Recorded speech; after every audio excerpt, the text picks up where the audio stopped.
Good afternoon, everybody. Let's move on. I hope you enjoyed the lunch. I certainly did. It was beautiful. So thank you for all the catering staff and the chefs putting that on for us. Most delightful and always very hospitable. Thank you very much. So we got a different type of treat, and hopefully to fill an intellectual hunger rather than a physical hunger. We've got two panelists looking at conservative political philosophies on the future of Europe from a British, widely defined, or you could say an Anglosphere. We've got OJ, who is going to talk on Kenneth Minogue and his type of conservatism, and according to OJ, the challenge of a reactionary global right, who's online. And I'm very pleased to say that we're going to see his face. As they say, God is in one's face, so we're great. And then we've got Andre, who is assistant lecturer at University of Malta. We'll look at Christopher Dawson, which I'm very excited about. He's definitely someone that I don't know enough about, and I really should. So I'm looking forward to both of these talks. I plan to hand over straight to you soon as after the talks. I'll write questions down or have questions, but I'm going to go fire over to you, and I will just be a backup. Okay, without further ado, OJ, let's go. Well, ladies and gentlemen, I hope you can see my screen. My apologies for not being able to join you today, but I want to thank the organizers for allowing me to participate online in this important conference. The genesis of my paper, and in a certain extent, the genesis of my research, is a growing concern with growing radical and reactionary tendencies that are emanating from the right. And this has, some scholars argue, and I think I agree with them, a kind of movement they call the reactionary global right, which sees the modern world as a kind of oppressive system, and the solution for that is to basically transform the world. My concern is that this type of radical or reactionary politics seems to be gaining ground in conservative movements. And I think most strikingly is that people or thinkers such as Andrew Sullivan or Ross Douthat, who are certainly not radicals or reactionaries, do see a strong allure of the reactionaries of reactionism on the right. So what I try to do today is make the argument that we should develop a kind of civil conservatism in the manner of Michael Oakeshott. And I think Kevin Minogue can be a thinker, a conservative thinker that could be of help in enriching that civil conservatism for the future.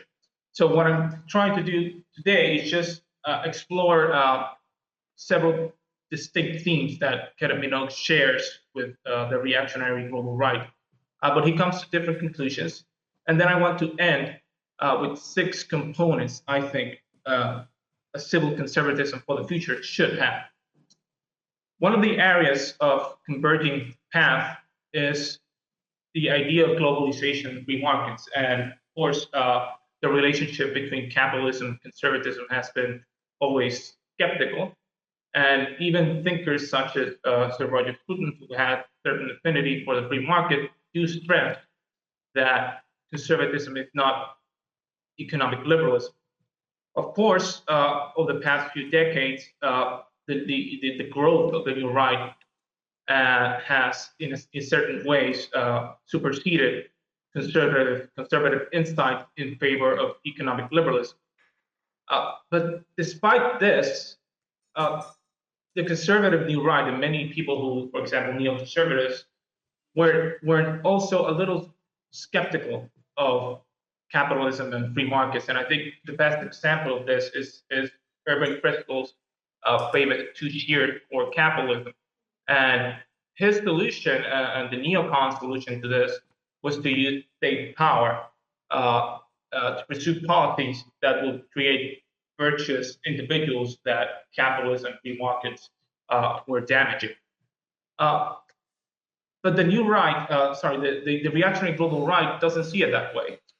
They reject this tactics. They say, well, what mainstream conservatism did in the 80s, particularly in the 80s, was basically supposed to be some failures, because their solution didn't address the real issue, with what James Burnham calls the managerial state, or the managerial system, because they point to a managerial class or a new elite that has captured every sector of society, market, government, social institutions, and this has brewed a managerial state that even if you try to pursue policies of change against that managerial state, the managerial state is so adapted, is so in control, that the status quo would remain unchanged regardless of who holds political power.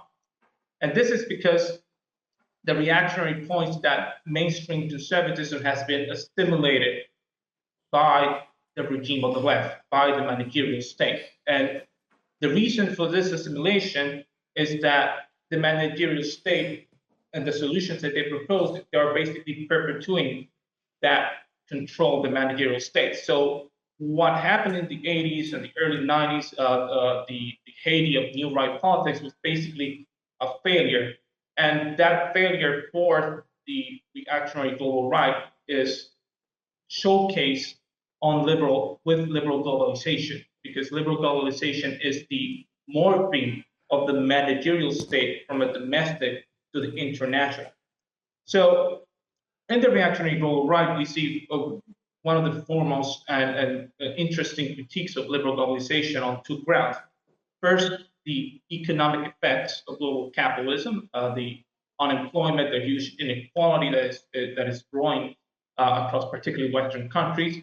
And for them, global capitalism and liberal globalization, what it has done is commodify individuals to be simply agents of the free markets. And the second is the globalization of universal ideas. So we have this paradox that liberalism calls for a kind of diverse world, but in practice, it flattens the world, it homogenizes the world.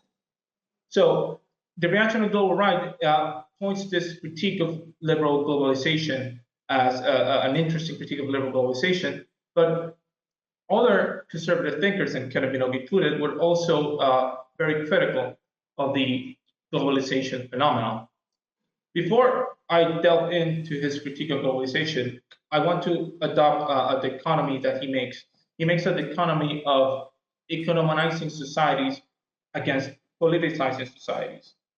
Economizing societies are those in the West which are governed by laws, and politicizing societies are basically enterprise association.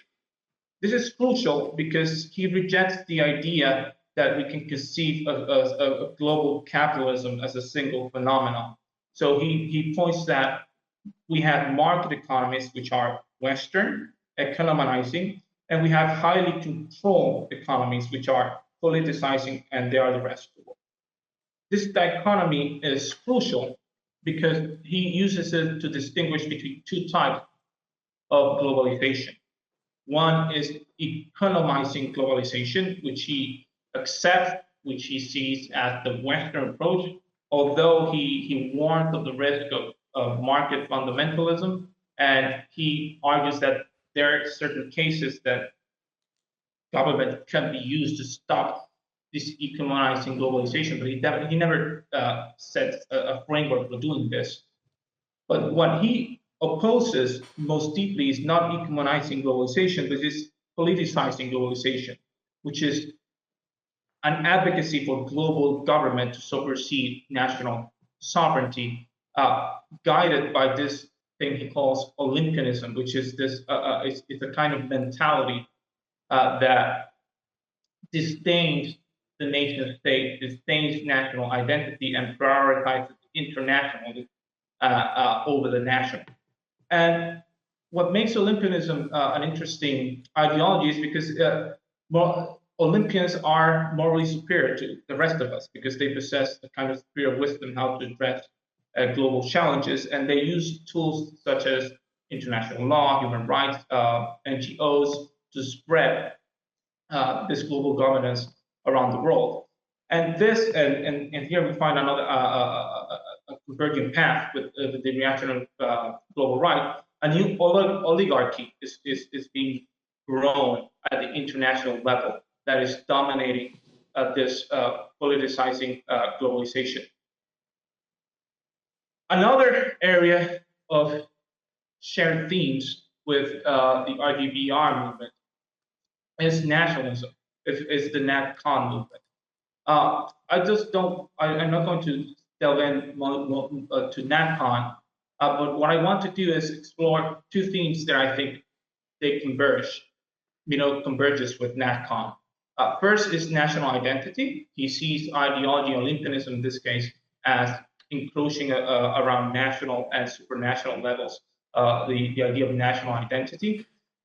His example of this is multiculturalism, and he sees multiculturalism as a kind of expansion of government power, and in a paradoxical way, it sacrifices national identity for the multicultural project. And the second one is national sovereignty, and he sees the Olympian project as threatening the national sovereignty of states. And the example to explain this is the skepticism of the European Union, although he died in 2013.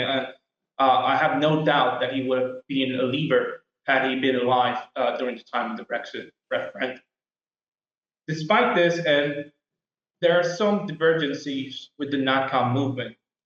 And I think that the primary one is that he doesn't sentimentalize the national state, because for him, the state precedes the nation. Unlike Helsoni, as my example of Nat Khan, the nation precedes the state.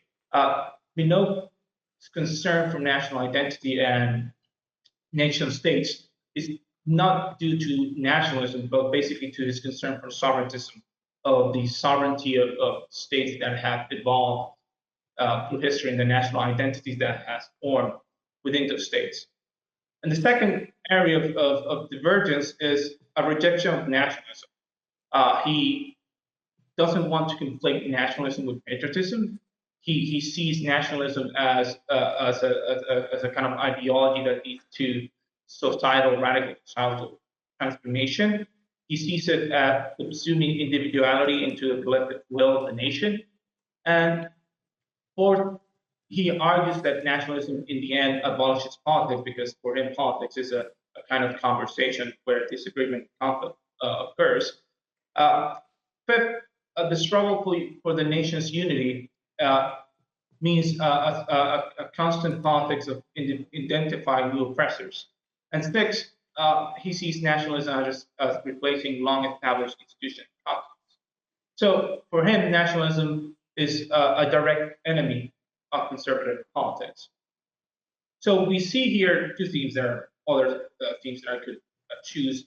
That he shares same ideas, same concerns with the reactionary global right, but he seems to try to arrive at different conclusions, which means that he wishes to preserve a kind of civil conservatism and not pursue a political conservatism that seeks to transform the world.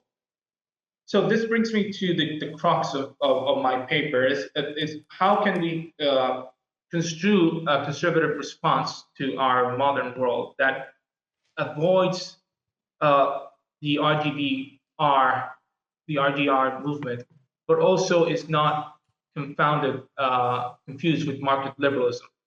And the answer to this has been given by Nicholas Renger in the Civil and Skeptical Conservatism of Michael Oakeshott. Of course, there are two main problems here. First is the limited appeal of Oakeshottian thinking to conservative masses. Second, it may not be politically attractive to advocate for a civil conservatism, a conservatism of civility, when conservatives today demand action when the familiar becomes unfamiliar. So here's where I think Minogue's insights could help us enrich Oakeshot's civil conservatism and provide, I think, 6 components that civil conservatism for the future should have. The first, I think, is strong engagement in political discourse. And I think this is sufficiently captured by Sir Roger Scruton in his tribute to Kenneth Minogue when he points out that Minogue, unlike Michael Oakeshott, enthusiastically joined the band. And what it means is that civil conservatism for the future, conservatives should be what Stephen Collini calls public moralists, and they should strive to engage beyond the academic ivory tower. OJ, 2 minutes left for me, please. 2 minutes. Yeah, thanks. thank you. Second, we need to recognize the skepticism, the limitations of skepticism. We're totally aware that this could lead to what he called total oppositionality, which has created most of the problems we have. Third, we need a commitment to limited skeptical politics. This requires a content view of modernity rather than seeking salvation from it. So here, the political conservatives, just using the Oakeshott's famous ship metaphor, just tries to keep the ship at even keel. Fourth, civil conservatism must address the concerns raised by the REPR movement. I think we should embrace sovereigntism and civilizationism. I think sovereigntism can help us defend the nation state and the national identity. I think civilizationism can help us provide reasons why should we morally prefer our civilization. And in a central way, and I'm writing a paper on this, civilizationism could help us make a better defense of the modern world than liberal rationalism does.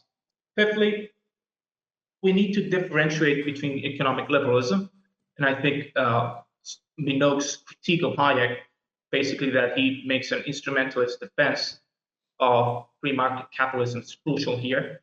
And finally, and I think this is the most important, we need to reinstate a commitment to a civil association. Why?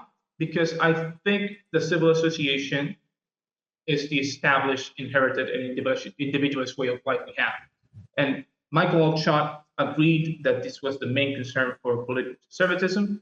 Minogue certainly agrees with this. And I think a support for a civil association is very important because it is civil association that underscores the vocation of freedom that we have here in the West. Thank you. Wonderful. Thank you, OJ. Wonderful. Next, we have Andre, and he will be talking on Christopher Dawson. If you wish to.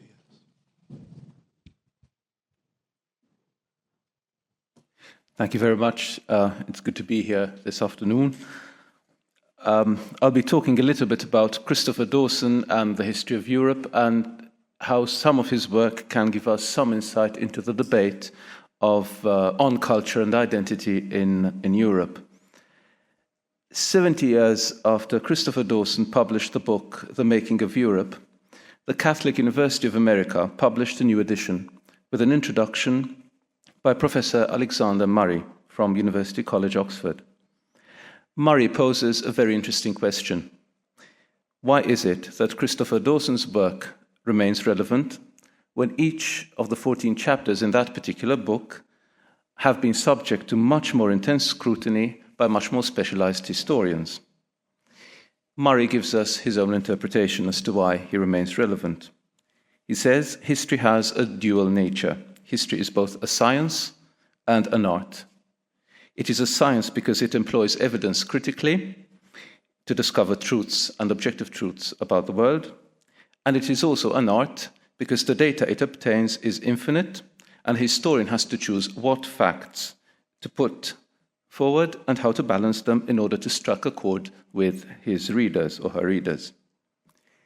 In a similar way, politics has also been defined as an art by Keith Grint, though for entirely different reasons.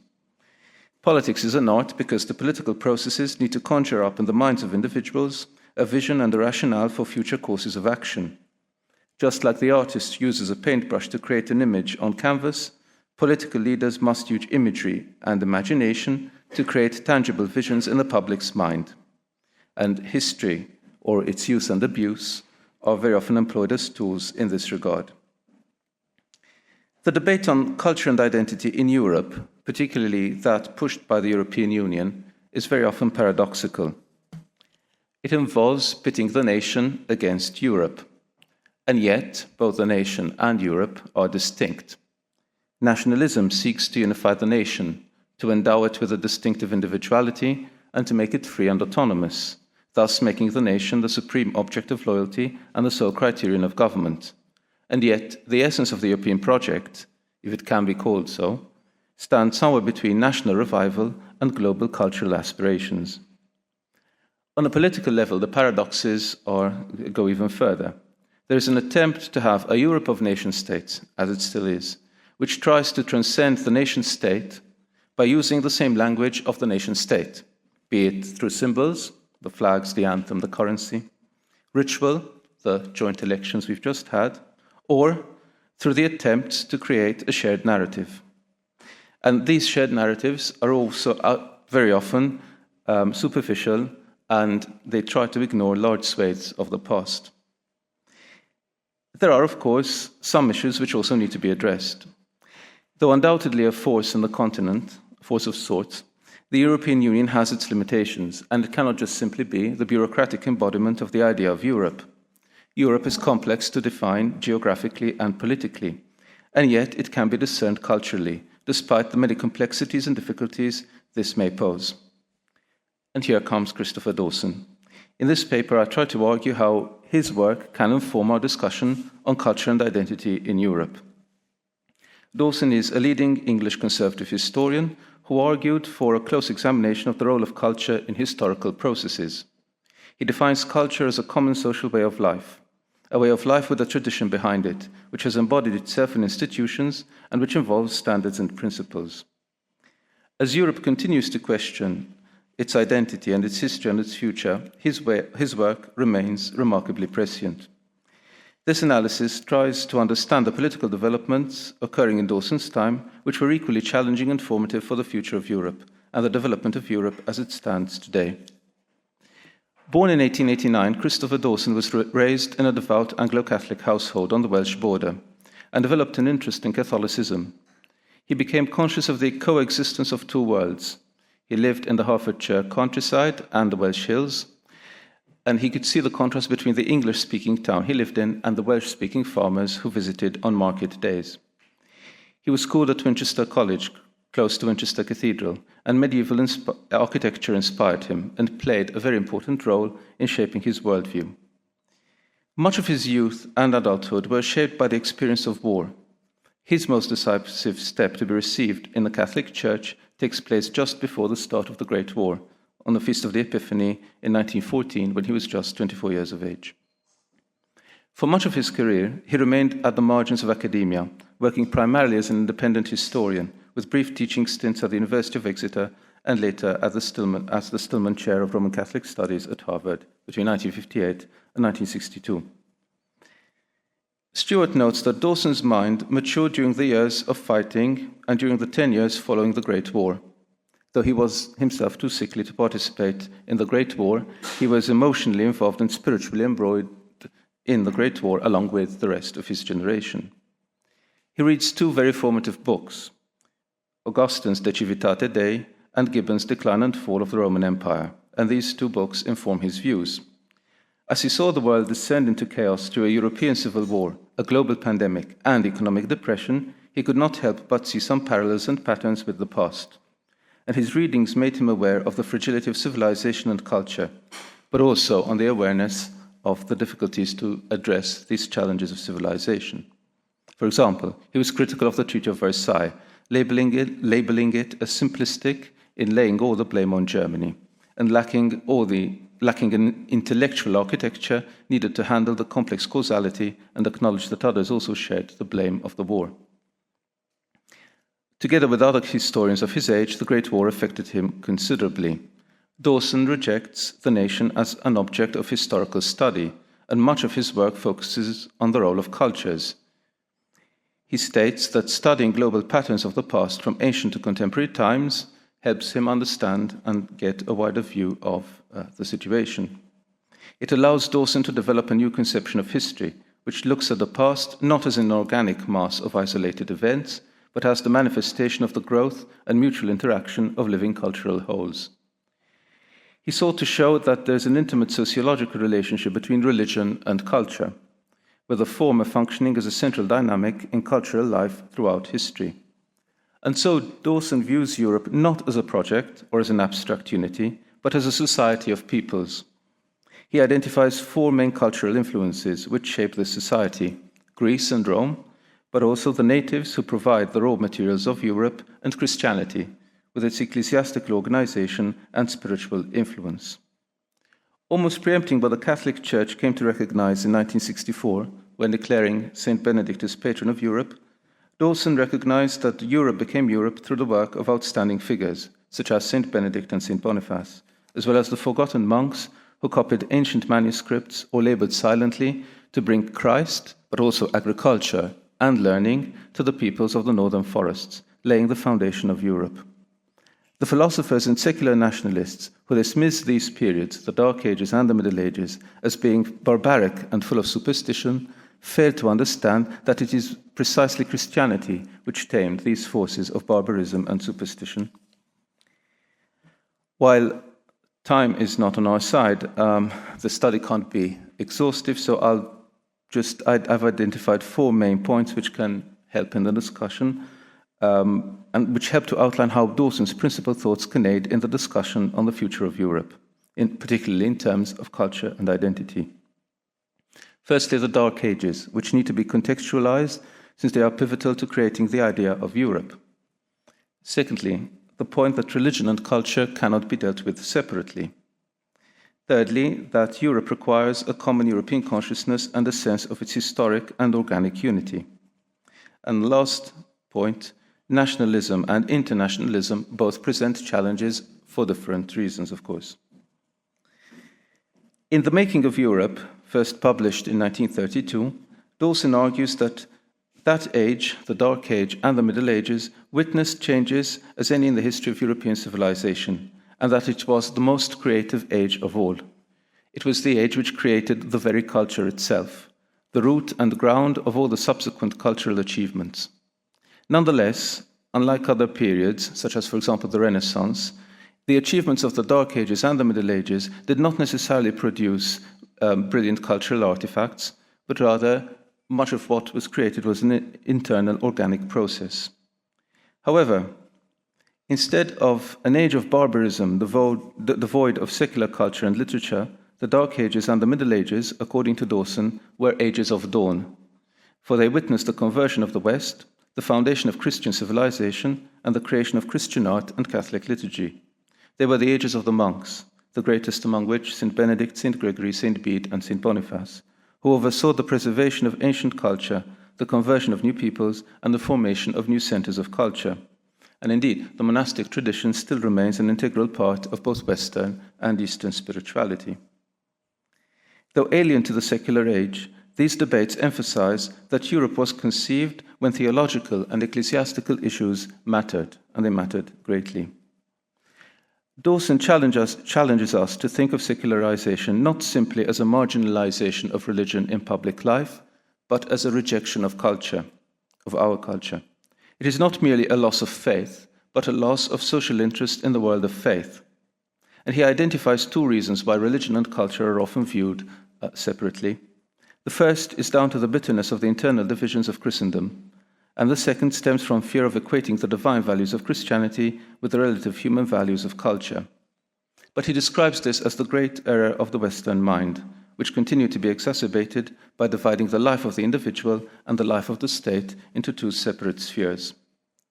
This is far removed from the context in which Europe developed in the Dark Ages, when liturgy was the center of a rich tradition of religious poetry and music and artistic symbolism. Art could not be understood without some knowledge of the liturgy and its historic origin and development, but this also applied to vernacular culture, which was equally dependent on liturgy, for example, the cult of the saints and other sources of popular mythology. Religion and culture then find their complete fusion in monasticism, which is based on sacred law, or a rule, which applies to every single detail of individual life and becomes the basis of a common way of life and a common society. So this left little room for conflicts between the religious and secular standards, and in several monasteries indeed became, and still are in some cases, islands of Christian culture in a sea of barbarism. He believed culture was man's response to reality, and not law unto itself. It is a collaboration or coordination between human activities and psychological experience, and the real world in which man lives. While he agrees that religion is culturally conditioned, it seeks to transcend culture, to achieve relations with a supernatural reality. Religion for him was not a mere institution, but a cultural force that could manifest itself inside or outside of churches.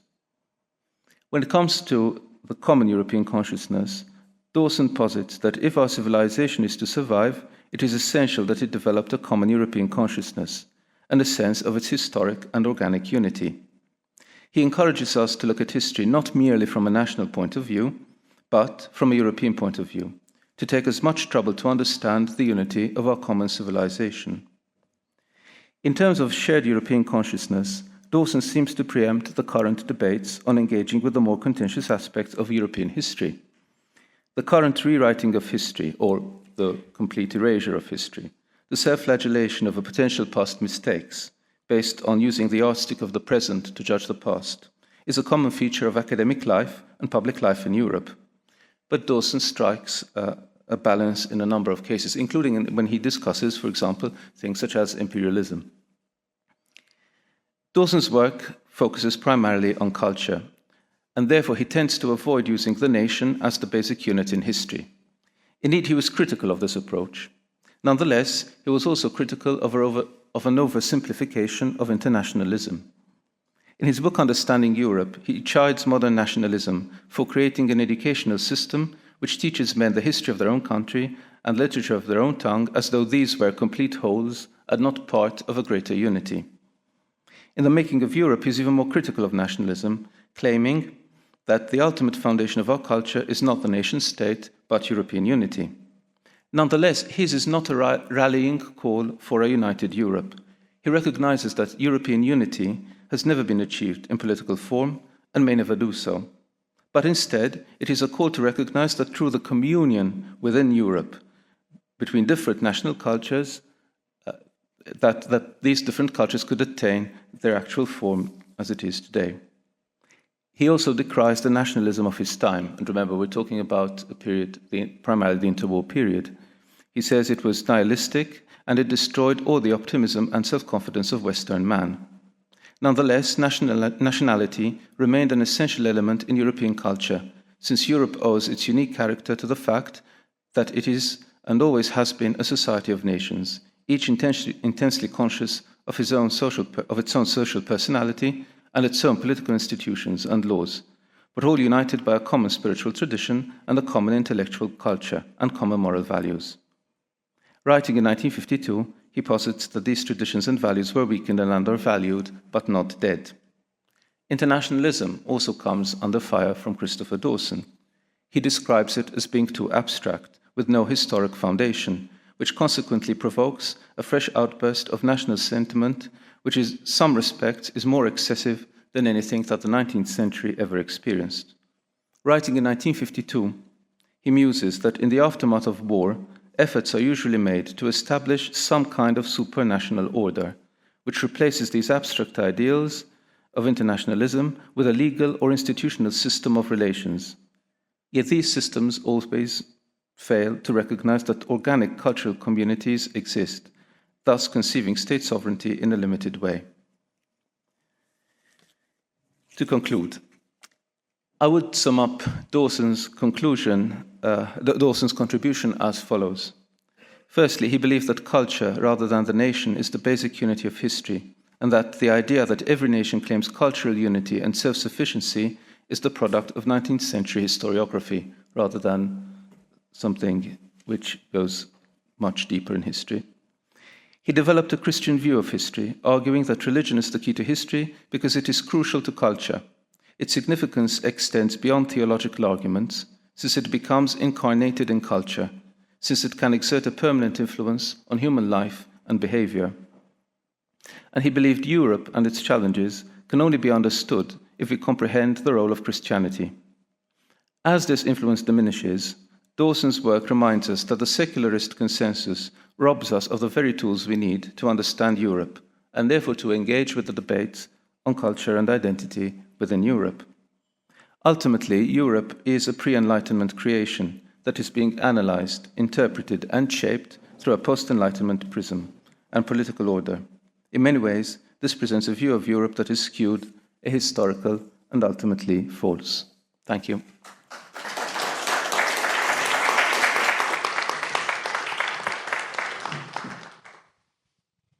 Thank you very much for that, Andre. Fascinating stuff. Too many questions. Straight to the floor. Questions from the audience, please. Philip.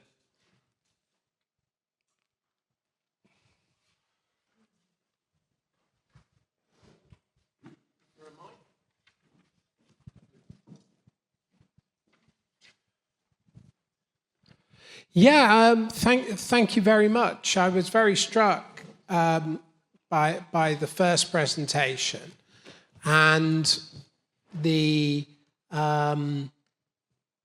attempt to found a civic conservatism in opposition to radical nationalist polities. Something I'm somewhat sympathetic to. But I think the trouble is there's a contradiction here. You can't have free association that extends individualism in the manner described. That you can only have a society of atomistic individuals who pursue their own self-interest, or you can have a society where individuals reduce their individualist claims in the name of a more shared communitarian structure. And so you can't have individualism as the basis of civic conservatism. If individualism is your account of conservatism, all you have is anarchic atomism. And it's simply a confluence of two opposed principles to believe that you can fold a radical individualism into a society of radical individuals. It's kind of the Ayn Rand approach, which doesn't produce civic conservatism. That's my concern. OJ, would you like to address that? You could take it from a personal perspective, or how Minogue has tried to address this criticism. Yeah, thank you. Thank you, Philip, for the question. This is quite a challenge indeed. I would not disagree. I think the answer is that they point to an individualism that is previous to the Enlightenment, as particularly the humanistic skeptic tradition. That's what they're trying to defend. I think this is clearly shown in Oakeshott, the Method of a Representative Democracy essay. I didn't define what he means by individualism, but I'm not anchoring the civic conservatism on individualism as per se. I'm anchoring on it as the way of life that has evolved to the time we are living in. It doesn't mean that in this case, Minogue and the LSE weren't aware of the potential pitfalls. But he accepts that there's a kind of partial oppositionality that it's inherent to this way of life and how it has evolved onto our times. The challenge is that it doesn't move to total oppositionality. That means that a kind of absolute critical skepticism about everything, and we have not only nihilism but also a growing licentious conduct. I think we could and we can anchor that on that. I think the challenge is, and I've made this argument before, is that individualism has been disengaged from the authoritative conditions central to it. Personally, the rule of law. Secondly, the moral commitments people have. Some of them are chosen. For example, I'm getting married this year. That's a commitment I'm going to make to my wife. But also there are commitments that I'm born with. For example, that I didn't choose. For example, my family. And thirdly is a kind of inner kind of authority of how we conceive ourselves as persons. I think it can work, and I think it harkens back to a pre-Enlightenment type of individualism. And here I'm using a Burkean genealogy of individualism. Thanks, OJ. Philip would like a supplementary. No, Yeah. Thank you for that. I think that sounds much more plausible. I mean, those of us who favour civic conservatism and free association, which I do, need to understand that liberty doesn't come from liberalism. It comes from an account, a social ontology, if you will, of the nature of a human being, such that liberty can only rest upon communitarian principles. It can only sit on a society that has decided the legitimate sphere of human liberty. And liberty then emerges not from liberalism, which is that ontologically that atomistic war of all against all, but liberty emerges from following, the points made by Christopher Dawson, by Andre. Liberty emerges from a cultural account of the nature of human beings.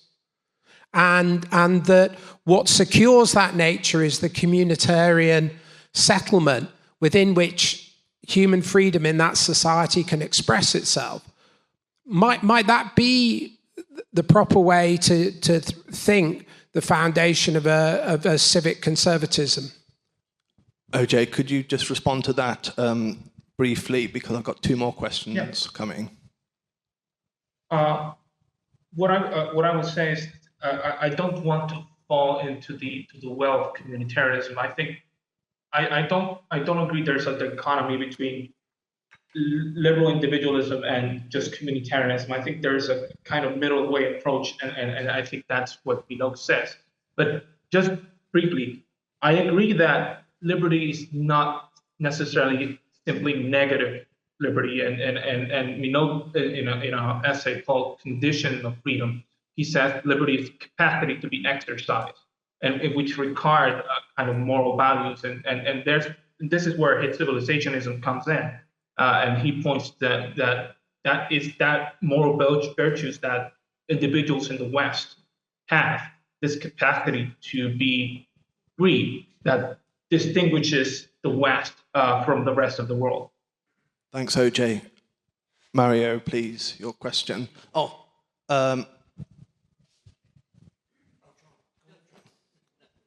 John, would you like to? Yeah, okay. Okay, hi, Ohel, Mario here. I'm sorry you're not here. I've been dying to meet you for a long time.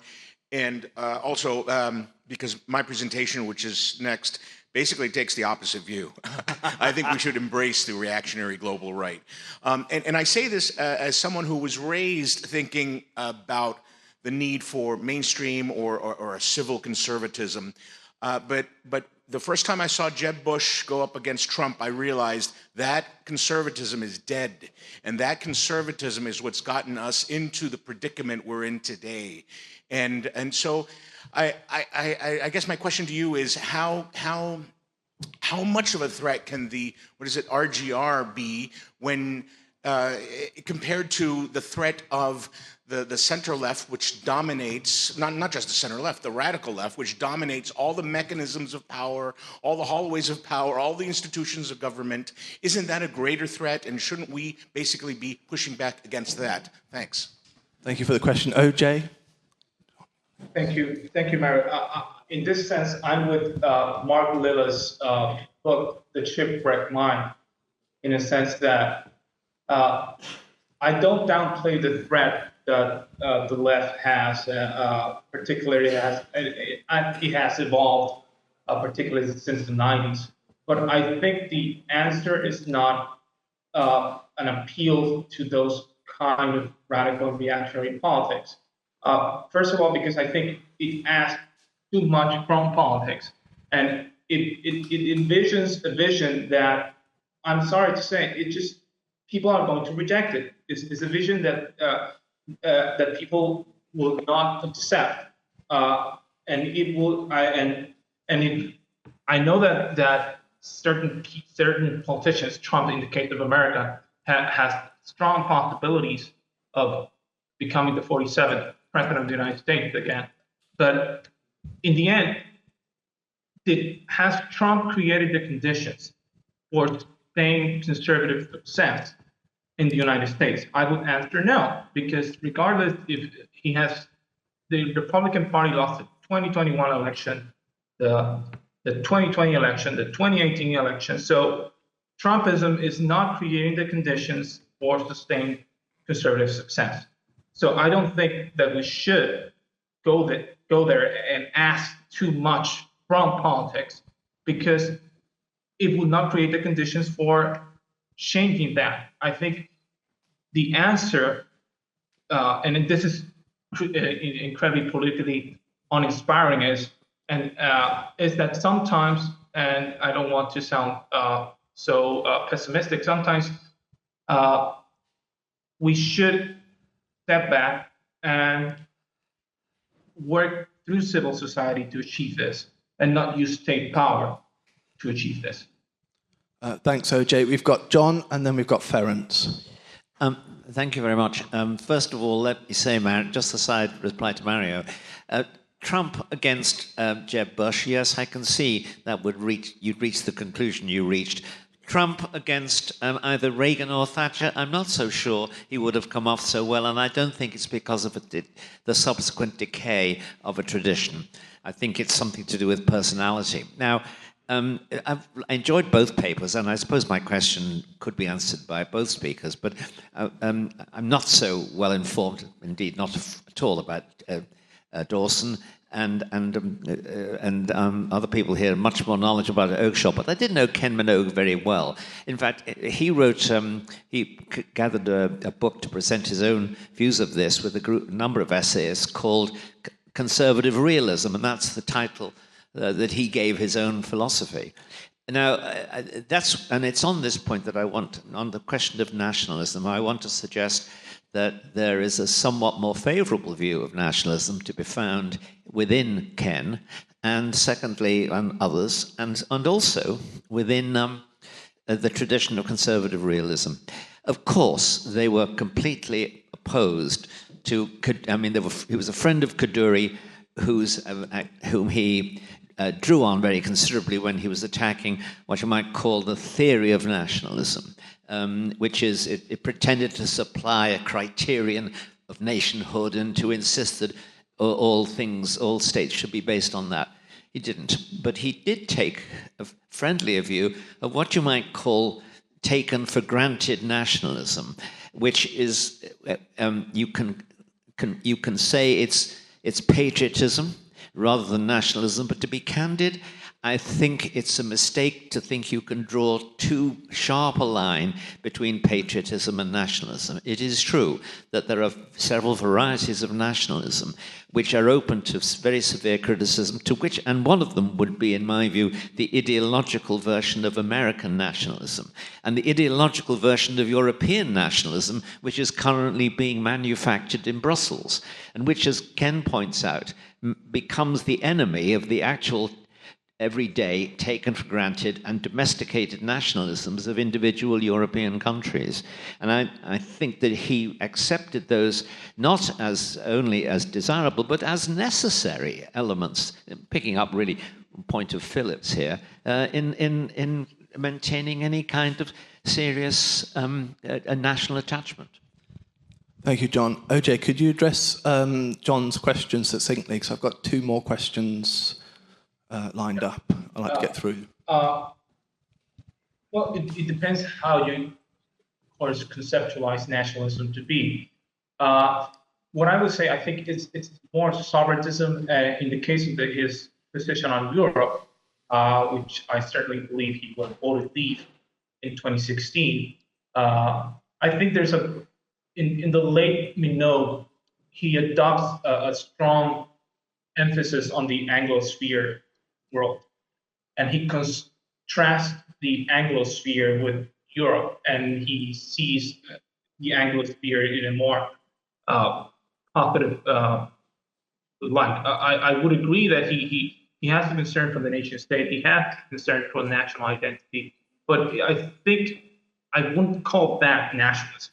I would call it his sovereigntism, because he's very sympathetic to Lord Acton's concept of nationality. He's very critical of Mills on this. So I think it's more of a historical sovereigntism and the nation state and the national identity that has evolved throughout history that he's more concerned about than just per se nationalism. Thank you. We'll have Ferenc's question and the gentleman in the white shirt and tie, and then we'll conclude. Yes, thank you, Ohel, and thank you, Andre. I think it's a fascinating session because you presented 2 different perspectives within the British Anglo tradition. And I think that the reactions that Ohel got was that because in the earlier session we had the European continental tradition with a very strong Catholic element to it, Andre's hero, Dawson, fitted into it much better than your one, Ohel, can. But I think that if we compare what you proposed to Dan's paper earlier this morning, which presented the conservative manifestos and their views of Europe, it was much closer to Kenneth Minogue's views on politics, because of course that was real politics as exercised by the British Conservative Party. So my issue here is whether this, the pragmatism or the realities of the British politics on the one side and our strong views and beliefs in basic human values, how to combine the 2 and how to reach out to find the dialogue between the 2 sides, the continental Catholic and value-oriented one and that pragmatic British one. And I have got 2 proposals. One is, surprise, surprise, Roger Scruton, who in a way combined the 2. He had this very traditionalist, pragmatic, common law-based approach to British conservatism, while in his late writings he directed our attention to the basic philosophical problems of personhood, as we heard from Sebastian. The other solution might be to ask you both, Ohel and Andre, about what is called the intermediary powers between the individual and the state. And I would be very happy to hear how Kenneth Minogue addressed that issue, i.e. civil association, not the individual on its own, but in the civil association that Oakeshott mentions, as part of civil society which connects the individual and the community. And again, for Dawson, it would be interesting to see, because it sounded quite like a unified view. But if you try to dig into it, how did he view the role and function of civil society and civil associations? Thank you for your question. Andre, could you go first, please? Okay, so I think in terms of the intermediary power, so to speak, in the work of Dawson, the intermediary power between the individual and the state remains culture. Culture transcends both the individual and the state. Culture has the ability to shape the individual and the state, and so he's focused on. I think that is the starting point. rather than looking at rather than focusing too much on the state or too much on the individual. We need to look at the culture, and ultimately, his criticism, in fact, for example, he's very critical on the educational system, because he thinks the educational system is very much used by the state for the purposes of shaping the individual and the image and likeness of the state. He argues for a more nuanced, vision, and he argues that the culture should come first rather than focusing on either sides of the individual or the state. So, Scruton. I'd say Scruton. The land. I think I get the impression that there's a focus rather than cultural, state, or individual. I get as an outsider reading his work, as a non-Brit reading his work, I get the impression that there's a lot of focus on the land, on not just on the sense of place, on the sense of on the environment. So in a way, culture, yes, but something more grounded, I'd say. Anyone wants a longer answer than that? I've written a paper on Scruton and the Nation, just published in Imaginative Conservative. Anyway, that was a plug. OJ. Yes. On the issue of the connections, I think one of the challenges is that in British conservatism, my reading of it, it has been dominated by its secularist tradition. And notice that I didn't mention God in my presentation. And in a sense, Oakeshott and Minogue's do argue that you can conceive of conservatism without any religious belief at all. So in the case of British conservatism, I think a secular conservatism is necessary in the sense that there's a growing number of nuns in the West. That means people who have no belief. So if I don't think we can pursue a conservatism that strikes people as a kind of religious project at first. On the issue of Sir Roger Scruton, and Berenc and I have had this discussion, I think we can find certain insights, but I don't want to open up Pandora's box here. But when I say this, I do think there are certain problems, and I'm in agreement with Niall Sullivan when he argues that particularly the late conceptions of conservatism that Sir Roger Scruton has provided are in danger of falling into an enterprise association. And I think his best account, I think, still meanings of conservatism, but I think it fits best with the idea of civil association. On the issue of intermediary powers, yes, Minogue writes in one of his final papers that our time is a graveyard of inherited conventions. They have a role to play because not only a civil association requires subscriptions to a bevy of rules, basically the rule of law, but it requires a kind of stability between people, and that stability is born out of experience of human experience of all individuals within that society, and certainly loyalty, values emerge, and those are central for the stability that is necessary for a civil association. So yes, intermediary powers are important. The problem is, of course, that the left has made those intermediary powers to be the primary target, and ably helped, I might add, by classical liberalism.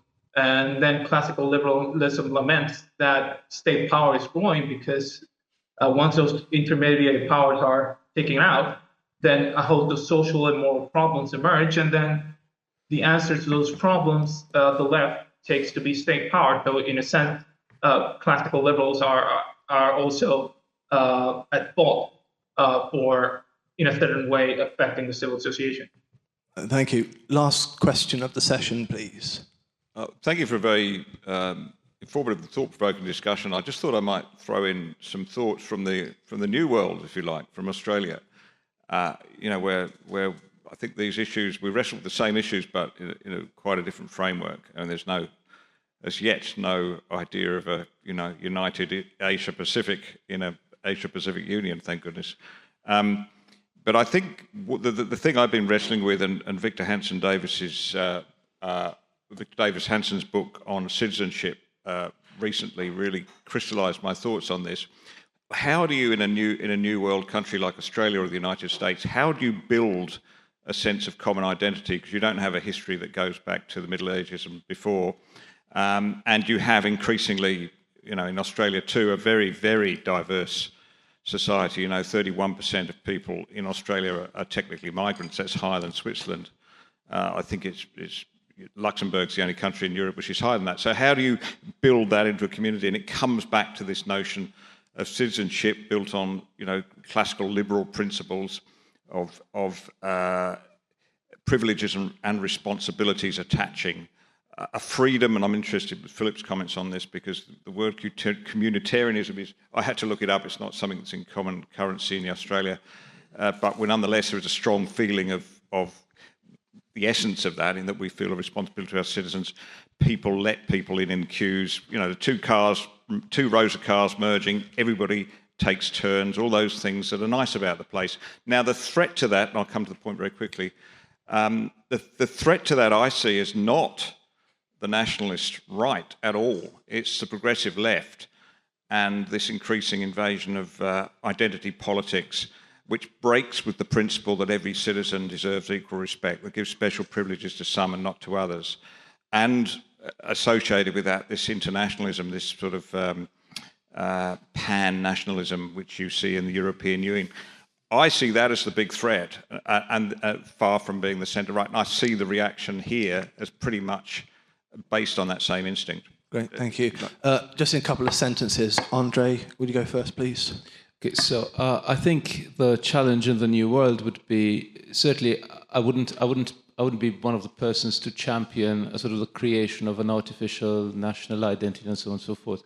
So I would say the key would be to foster some kind of civic identity. I think to foster a civic identity, which does not mean that it is not based on tradition, because all countries have some form of tradition, all countries have some form of history, and the challenges are often to come to terms and to come and make peace with that history. But the challenge on the left, and I think this is, you mentioned identity politics. Identity politics undermines considerably that civic identity, because ultimately identity politics is that your ultimate allegiance is not to the place where you live, but rather to who you are by virtue of something which you had really no say about, whether you're a man or a woman or whatever. So yes, I think the challenge would be to foster some sort of civic identity, and in that case, yes, the left does provide a bit of a challenge, because it, in some ways, it doesn't just question the idea of national identity or national belonging or the nation itself, but also belonging to some kind of society, some kind of civil society. Rather than belonging to a civitas, you belong to a group, however that may be defined. Thank you. OJ, a couple of sentences, please. Yes, on the question of Australia, I think the answer is not to abandon the Anglo-Spirit connection. And remember that Ken Minogue is a child of empire. And interestingly, he intervened in the Republican and monarchy debates in the 90s. And his argument a republic is basically kind of a servile mentality of being like everybody else. So what I would say is that I think the Anglo-Spirit connection should be maintained. It should be nurtured in order to preserve that distinct Australian identity. And I agree. I think the left is a challenge. But where I would differ is that the answer is turning to radicalism on the right. I think it is not helpful, and I think it's self-destructive for conservatism. Great, thank you. Thank you very much to our speakers, OJ and Andre. If we could show our appreciation in the usual way. Thanks, OJ. We reconvene for the next session in 10 minutes' time, please. Let us start by now the fourth session this afternoon, the second one, Free Speech and Freedom of Thought. That's the title of the session. And we have got two speakers, Alvino Mario Fantini and Matt Beach. Alvino Mario Fantini is editor-in-chief of the European Conservative, and I understand you would start the session with a new title, or should I read this title? That title is fine. That's fine. So he's going to talk about Towards a New Fusionism, Intellectual Freedom, and the Dangers of Right-Wing Factionalism. Mario, the floor is yours.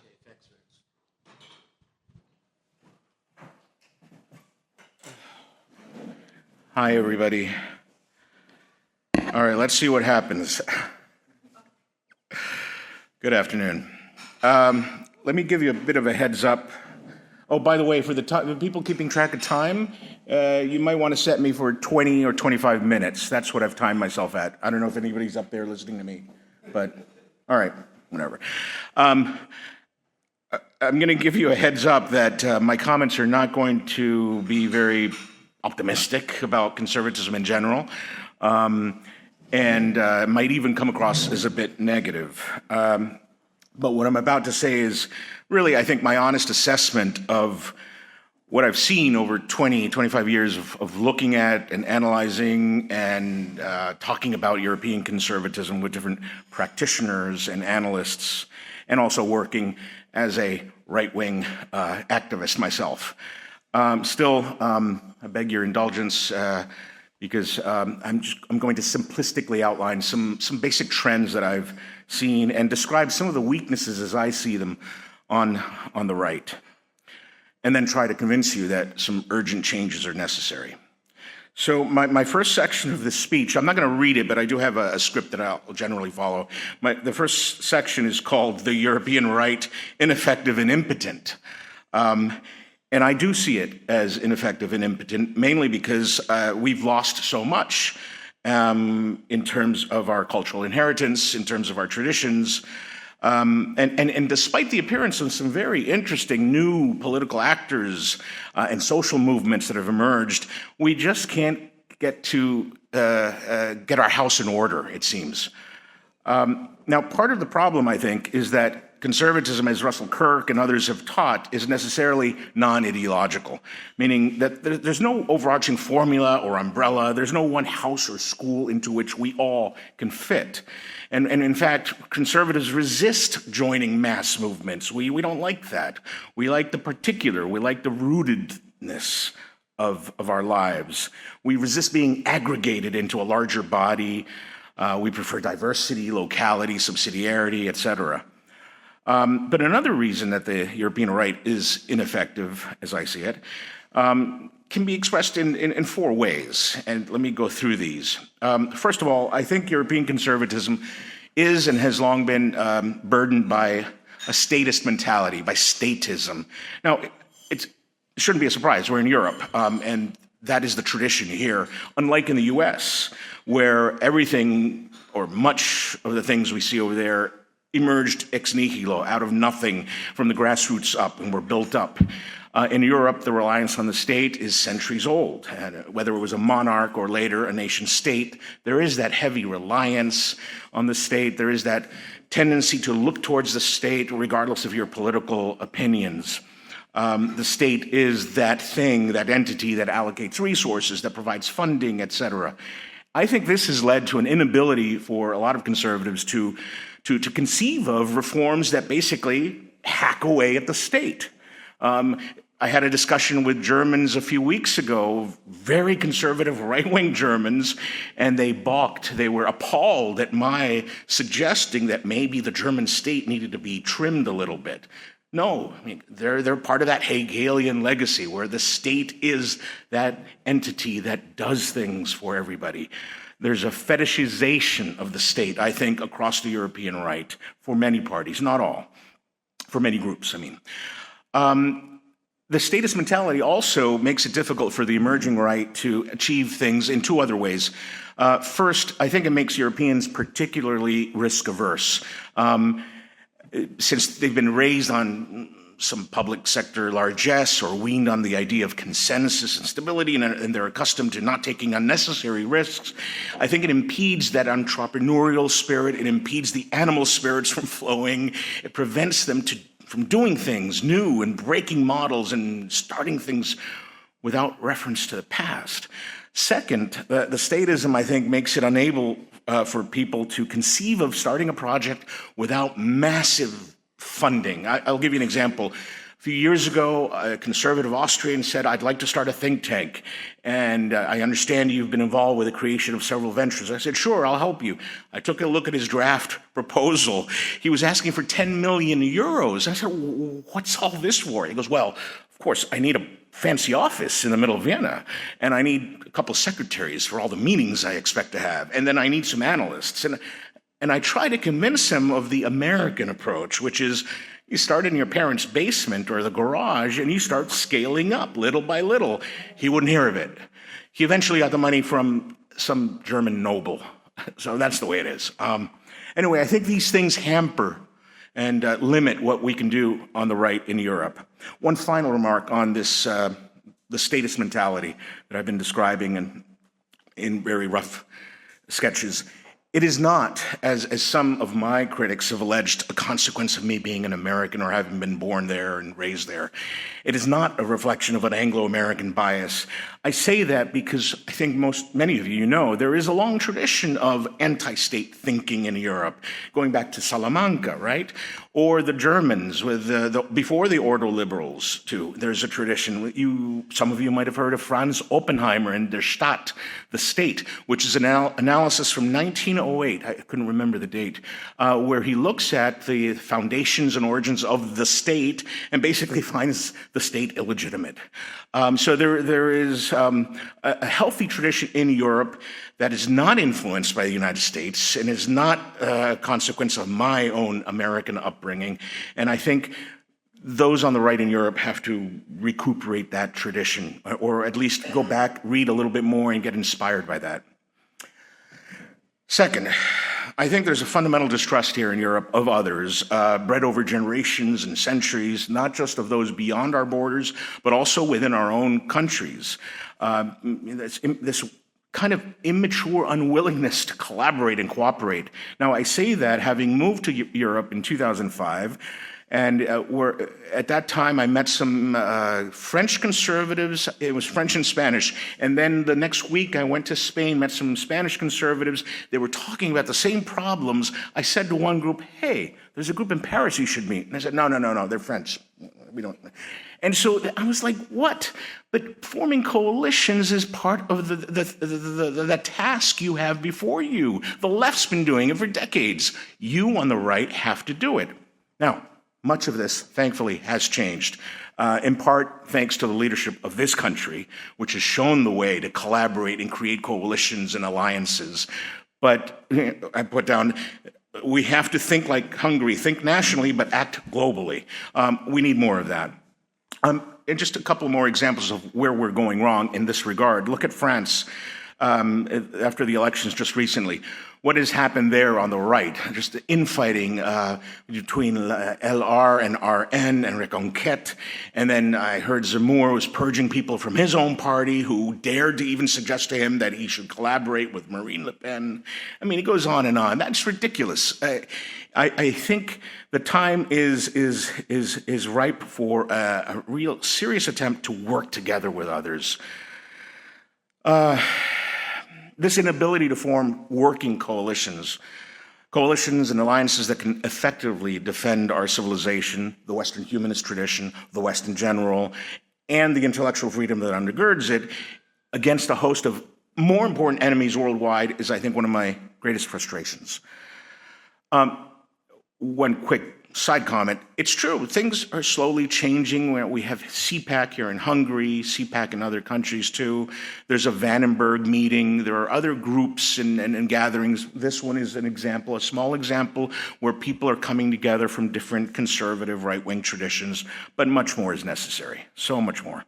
Third, I think we have to be honest about this following point, which is that I think we're hampered by a kind of insecurity. I think a lot of conservatives are not just too timid. I think that some of them might even think that maybe what the left says about their opinions is true. You know, they don't have that confidence and the courage of their convictions. And I think we need to help people on the right change their self-conception. We need to remind them that their ideas actually are very healthy. Their ideas actually are the only ones that are going to help us preserve our civilization. It took me years and years to develop that kind of courage and confidence. It took me years to come out of the closet as a conservative. But when I did so, I realized I need not have waited that long, because there is a whole constellation of people out there that can be your support group. They can be your friends and allies, and especially with technology and the internet and the ease with which it is to travel from one place to another, there's no reason for any of us to be insecure about our conservative ideas.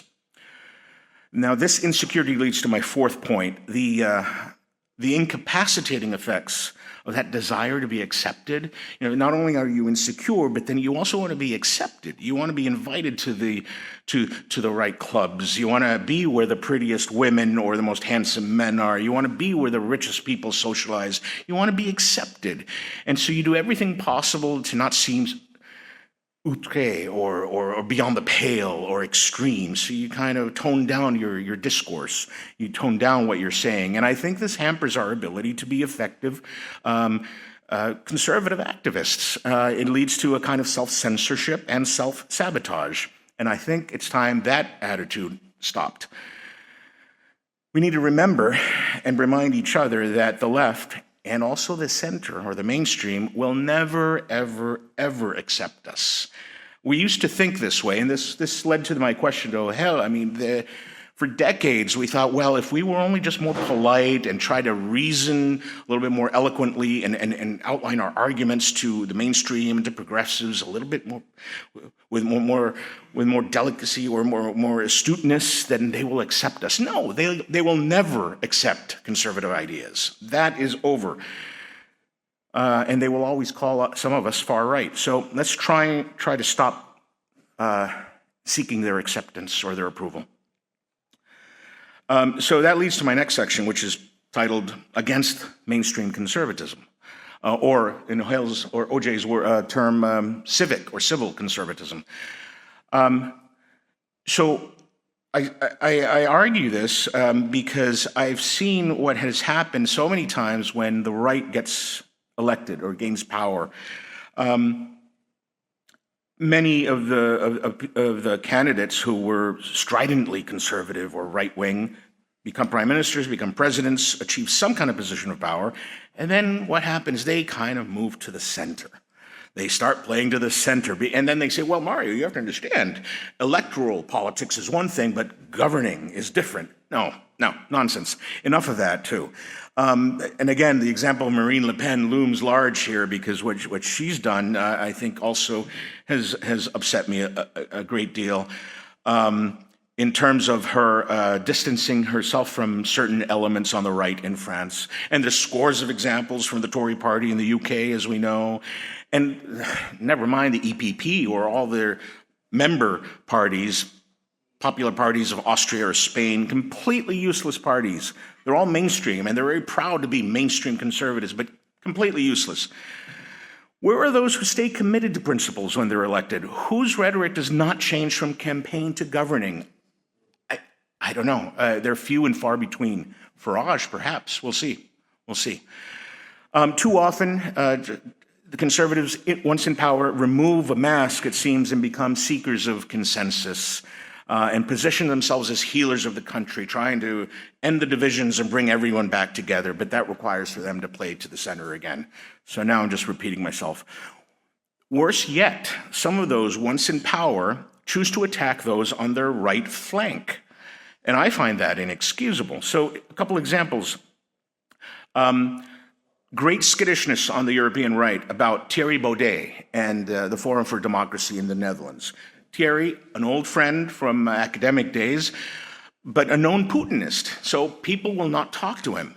We dared to talk to him in the European Conservative last summer. But we are not Putinists. But we thought it was important as journalists, as a service to the public and the readership, to talk to Thierry Baudet and say, how can you defend Putin? Or why do you believe in Putin, etc.? But other people won't dare even go visit him, won't even go to the Congress Party. I think that hampers our ability to really analyze things, to understand things. The Never-Trumpers in the US are another example where there's people on the right, but they'll never work with or collaborate with the Trump campaign or Trumpists. Also, the Sweden Democrats, another supposedly very conservative party, but the moment you, this happened to a friend of mine, he tweeted, I believe, a picture making fun of Zelensky, some silly meme, and the Sweden Democrats got very upset with him. They said, "Oh, you're supporting the Russians." This kind of self-censorship, this kind of overly sensitive position or mentality, I think hampers all of us. And in some cases, and there's many examples I won't get into, conservatives have even contributed to the placing of actual limits on free speech, shutting down publications or websites, ending the funding of something because they took the wrong position on I don't know, some policy issue. So this is a discussion we need to have on the right, not now, perhaps this evening, perhaps at another conference. How much freedom of speech should we have or allow on the right? To whom does our respect and tolerance extend? To absolutely everyone on the right? Or does it stop with the racialists, those who believe in the superiority of one race or another? Does it stop with people who bring up the issue of IQ and ethnic groups? This is an important discussion for us to have, because we know the left and the mainstream censors us and tries to control our discourse. We on the right shouldn't be participating in that kind of censorship. Hence the title of of this presentation, where I'm talking enough with the factionalism on the right. We got to unite the right, as the Center for Fundamental Rights here in Hungary often argues. There's many other examples of publishers around Europe that publish very interesting books about history, about political philosophy, and yet they publish one book praising Salazar or Franco, and then they're verboten. Then that publisher is out, even though their whole 90% of their catalog of books are wonderful, serious works of scholarship. One book is enough to basically ruin their business. In Austria, there is Karolinger Verlag and Ares Verlag, two publishers of these kinds of books. They've published Donoso Cortez in German, De Maistre in German, and some edgier stuff about immigration. But no one will touch these publishers because of those edgier books that they've published. And yet, one of them, Ares Verlag, was the only German publisher that dared to publish Yoram Hazony's book, The Virtue of Nationalism. No conservative publisher in Germany would touch it because of the nationalist tag. They didn't want to be associated with that. So Yoram has to go to this fringe right-wing publisher in Austria to get it published. Incredible. So what do you do with all this? I don't know, but it's. I hope you're as frustrated and sick of this kind of attitude and mentality as I am. How do we navigate through all this material? I don't know. These are things I'd like to discuss with all of you at some point. I'll leave those all as open questions. I think if the European right ever hopes to be able to form the kinds of alliances that we need at the national and international level across borders, we need to move away with these kinds of obsessions and insecurities and worries and the desire to be part of the mainstream and be accepted. What we need is a disruptive conservatism, in the words of John Fonte, a radical conservatism. We need exactly the opposite of what OJ said. And that's why I'm sorry he's not here. We would have had a wonderful time this evening, I think. And we need to, at the same time, strenuously guard against any attempts by anyone to narrowly define what is conservatism. I had a chat with someone from London who works in Brussels, very involved with conservative politics, and we were trying to come up with some working document that outlines conservatism. And everything I proposed based on things I had picked up in other countries, he shot down. He said, no, but that's not conservative. And I go, but John, whatever his name was, I said, it is part of conservatism in Eastern Europe or in Poland. And he goes, yes, but it's not the real conservatism.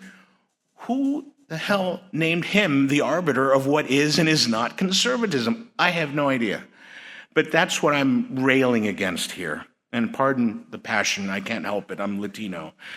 There are elements on the right that have been channeling successfully a cruder, more aggressive, strident form of conservatism.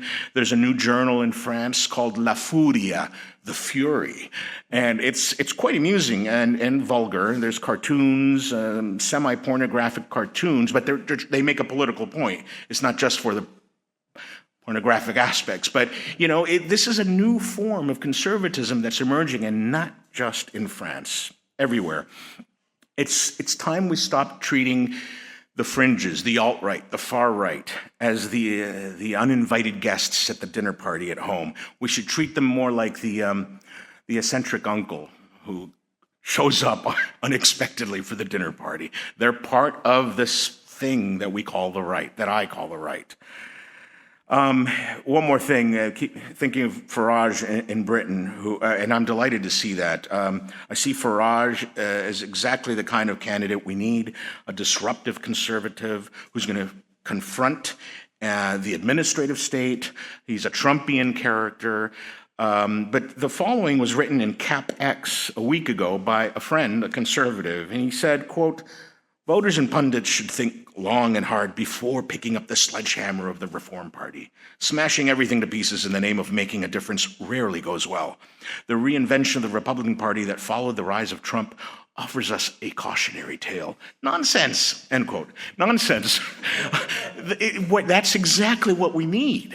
That's exactly the future of conservatism, even though it makes me uncomfortable. As I said earlier, I came from that civil tradition, looking up to William F. Buckley and the civil discourse and Reagan, yes, but the time requires something different. Everything has shifted, everything's different, and we've lost so much.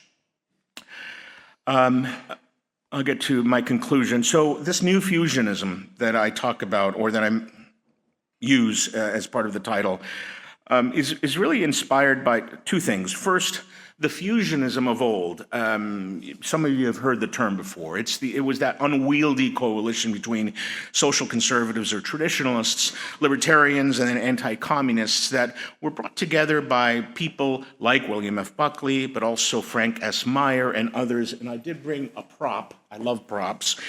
This book was published decades ago, What is Conservatism? And you just look at the list of contributors. Hayek, not really a conservative, right? Gary Wills, John Chamberlain, Buckley, Wilhelm Röpke, the Swiss localist, classical liberal, Russell Kirk, Frank Meyer.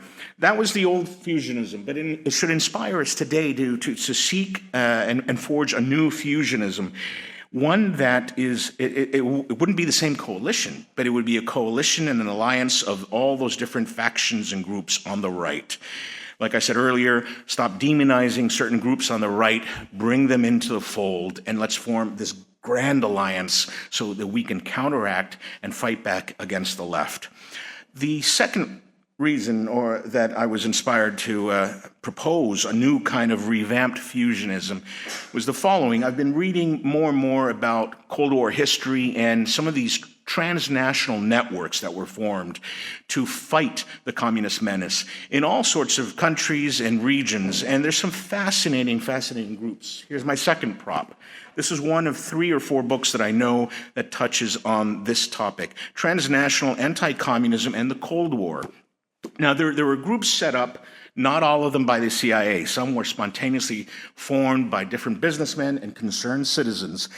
And they were designed to bring together people from different sectors, from different classes, from different parties in the face of the communist menace. And they formed things like, there was something called the Circle, there was something called the SEDI, the European Center for Documentation and Information, that was based in Spain. Otto von Habsburg led that. There's all sorts of fascinating groups that were set up during the Cold War. I think it's time we set up new ones that function in a similar way, that look at the current threat. It wouldn't be communism. It would be a different form of totalitarianism. You could say it's Islam, global Islam. You could say it's the Green Movement or the Green parties. You can say it's the LGBT/trans movements. These are all similar. They have a totalitarian kind of end, and they lead to the absolute politicization of all of society, of everything you do, of all sectors and walks of life. And that's what we need to resist. So I'm calling for a new kind of fusionism where we embrace all our long-lost cousins on the right and we form some alliance and fight back transnationally against all these new threats, which are, whether you like it or not, they are and they do function like communism did during the Cold War. And I think I can end with that. It is not your grandfather's fusionism. This is the new fusionism for the 21st century. Thank you.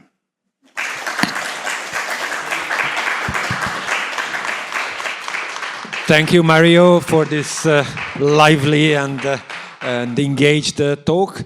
And now we are going to have Matt Beach, Director of the Center for British Politics, UC Berkeley, and also from the University of Hull. And he is presenting his talk with the title, Challenges to European Conservatism, Culture, Law and Free Speech. Matt, the floor is yours. Thank you very much, Ferenc. It's great to be here. Thank you to the Danube Institute as well. I was asked today to look at the issue of European conservatives and look at what can be done collectively by intellectuals and what can't be done. And so I'm going to start off perhaps with much more of a grounded, a much more down-to-earth approach than Mario, who was full of passion and an appeal and a call to action. Nothing wrong with that. Keep doing it. A call to action. And so my first central point is I think conservatives have to be modest in what we can generalize as conservatives in Europe about what we can generalize across our different national stories. Why do I say that? Simply because if you think of leaving aside the fact of the European Union and that some conservatives are in countries that are outside the European Union, I'm very glad of that as a Brexiteer, but leaving aside that, much of our law, much of our economic policy, our defence policy, our welfare policy is contingent upon our national history. It is contingent upon our specific geography. We have different neighbours. It's contingent upon the different natural resources that we have in our countries. Some countries are net importers of food. Some countries are very much industrial. Some countries put their emphasis very much on tourism and things like that. So my point is you've got different contingent factors, history, economic, geography, which necessarily determine politics in a country. So point one, as conservatives, we have to be modest in what we can say when we talk to one another in Europe about our situations. I'm not saying there can't be some policy transfer, there can be. But there are some things which I think at the outset we just have to understand are different. Okay, so in that sense, I'm not setting myself up necessarily to disagree with Mario's point, because Mario's point is perhaps more about the level of organisation and the level of ideas. But I think in terms of actual policy sharing and policy learning, there are some things we have to be modest about. We just encounter very different places with different stories. That's the first point. The second point, there are some things we can clearly do together. There are some things we can learn from one another about. Clearly there are. I think particularly that they are upstream things. I think they start with culture. They start in Europe with the fact, as we've been saying today, and some of the papers have outlined it, that Christianity is the absolute fundament of Europe's history. And I think for those of us who would regard themselves as whether, conservatives or libertarians or whatever it is, Catholic, integralists, whatever it is, we're part of that kind of Christian civilizational story, and we understand our history, we understand our ethics, and we understand our institutions generally through that fact. So at a civilizational level, Europe and European conservatism is downstream of Christendom. So I think that would be my second point. And because of that, those of us who are conservatives, whether we're in academia, whether in journalism, whether we're in think tanks, or whether we're just in the free market, we are experiencing some similar things. We're experiencing similar things. And that's why I was asked particularly to address the issue of liberty of expression and liberty of speech. I prefer to think of it as lawful liberty of expression and lawful liberty of speech. Particularly in my country, the emphasis is not so much on rights, if you're a conservative. The emphasis is on the fact that we have a Long Island story, and we have privileges and liberties. We have privileges and liberties, okay? Now you might say, well, Matt, they're kind of the same things of rights.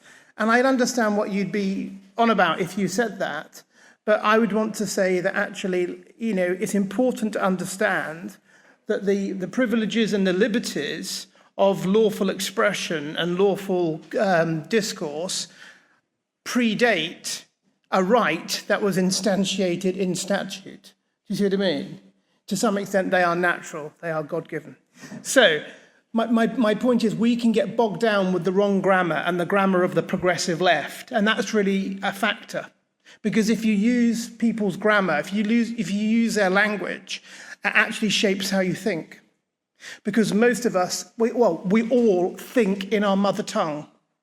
We all think in our language. When you learn a new language, some people, if you master it, and I never have because I'm a monoglot, but I'm told that when you have mastery of a second or a third language, some people experience dreaming in that learned language, right? So we think in our language. So the important thing here, I think, as conservatives from different parts of Europe, is not to surrender to the language of the progressive left. Okay, now the progressive left isn't something that exists out there. The progressive left might be our next door neighbor, might be our brother, might be our business partner, and that's important, that we are, there are these deep political divides and this sharp polarization, but we have to be the people to reach across the polarized divide. Mario makes a nice point when he said we need to be generous with people who are sort of adjacent to our own politics. Now, I think that's correct. But I think we also need to have that same spirit of brotherly love and realize that there are people much closer to us, probably. The guy who's across the office corridor from you, your business partner, maybe your sister, who has a very divergent political philosophy from you. And in these incredibly divergent and polarized times, actually, it's not nothing to bridge the divide. So, Matt, how do you propose to hold those two things together? Aren't they in tension? Bridging the divide and simultaneously not surrendering the language? Well, I think it's a difficult thing to do. And that's when we get on to the central issue that I've been asked to talk about, which is speech and liberty of speech and liberty of expression. Because I think you can generalize across Europe, and not just Europe. I think conservatives can generalize across the West about what many of us are experiencing in terms of attacks and assaults on our lawful liberty of speech and our lawful liberty of expression. Now, there are some little bits of rays of sunshine. Last year, the UK Parliament passed the Higher Education Freedom of Speech Act, which beefs up, actually, the 1986 Education No. 2 Act, which says to universities, you must not limit the speech and the expression of academics, of students, of any type of visitor to the campus, or to members of the public who come onto your university campus to take part in a seminar. You mustn't be doing that. Okay, and if you do that, then you might be fined. And I was glad to see that Arif Ahmed is now kind of like the free speech czar of that, and he, serious philosopher from Cambridge, and he's taken that seriously. And we should be standing with anyone, whether they're from our political tradition or not, who wants to uphold lawful liberty of speech and expression. So I think, friends, right across Europe and the West, there is a common assault on lawful liberty of expression and speech. Matt, give me some examples. Well, a great example is how Professor Kathleen Stock was treated and hounded out of the University of Sussex from her chair because as a feminist and as a lesbian woman, she believes that men are men and women are women, and that's it. And so she was, hounded out. I would say she was persecuted and harassed out of that job and out of her career. And she wrote a book with reasonably moderate language compared to perhaps some books that we read. But I guess the point being that would be one example. Famously, a couple of years ago, Jordan Peterson had a fellowship rescinded at Cambridge, and then eventually that was reverted thanks to maybe some people that we know. But that's another point. None of these things should have happened in the first place. But the fact they have happened, and there has been, certainly in the Peterson case, there has been a success that's gone beyond that because he was re-invited is good. And I think Professor Stock, Kathleen Stock, is going to continue doing her academic work in America remotely and through writing. But also, not just at those big headline cases, there's also instances where speakers, not academics, but speakers are barred from universities. Famously, a number of years ago, Ben Shapiro was from a private American campus, and they said, we can't afford the security because you come and you attract all these protesters, and I'm sorry, we'd love to have you.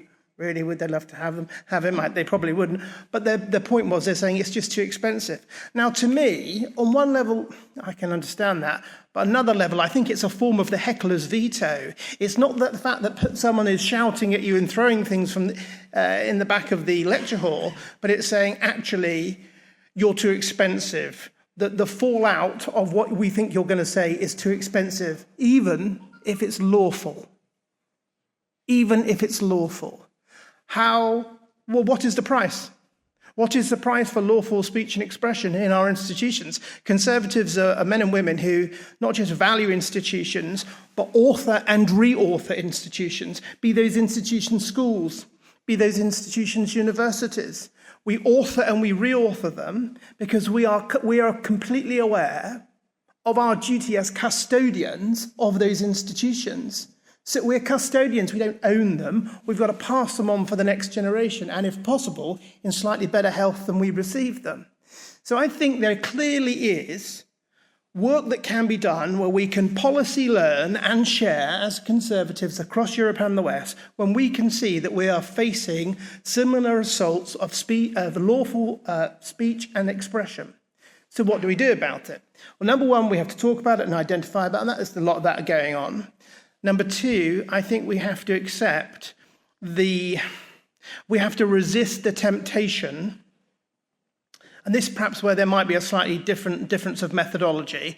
We have to resist the temptation to do unto others as they are doing to us. I think we have to have a higher standard, and I think we will only win over people if we take the moral high ground and we don't treat them as they treat us. So I think we need to be better pluralists. We need to be people who are actually going to give our interlocutors, especially those who strongly disagree with us, ample time, more time to make their case. And when their associates and their allies try and shoot us down, we need to be above that and say, fine, okay, we're going to just keep having meetings, And then we need good journalists. We need good dedicated journalists to write that up. So I think we have to be in this for the long game, and I think we have to set an ethical example about how we have dialogue. Now, the point I've made is open to one very, very strong accusation or counterpoint, which is naivety. That, Matt, well, that's all nice. You just want us to be really good Christians and sort of love thy enemy and all that kind of stuff. Well, yes, that kind of is what I'm saying. But I actually think the only way that our views will cut through, and our views are not minority views in our nations, but they are minority views in our institutions. When you look at the research that's being done about the percentage of people left to right, who are academics left to right, who are teachers left to right, who are civil servants, it's really rather stark. So how on earth do we have that purchase? How do we persuade them? I think we have to persuade them by saying to them, I'm going to absolutely dignify what you say, and I'm going to give you plenty of time to critique it. And all I'm asking of you is to allow me the lawful liberty of my speech and expression. Now, you might think there's something a little bit idealistic in that, and maybe there is something idealistic about that, but I don't think we advance the cause of conservative politics and discussion by falling into the same arms race, tit-for-tat response that significant elements of the progressive left choose to employ against entirely reasonable men and women utilising their lawful right to speech and expression. And I'll leave it there. Thanks very much.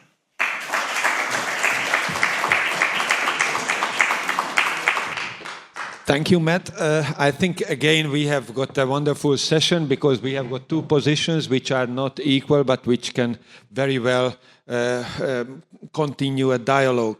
And perhaps even Ochel can be here represented, if not in person, in spirit as well, because I think that that's the basic tradition in British conservatism itself, to have a free discussion of our differences. So I think that perhaps the best way to start might be to invite the two speakers to react to each other. Who would like to start that? Thanks. I liked very much what you said. Sorry, just come on. That was too easy.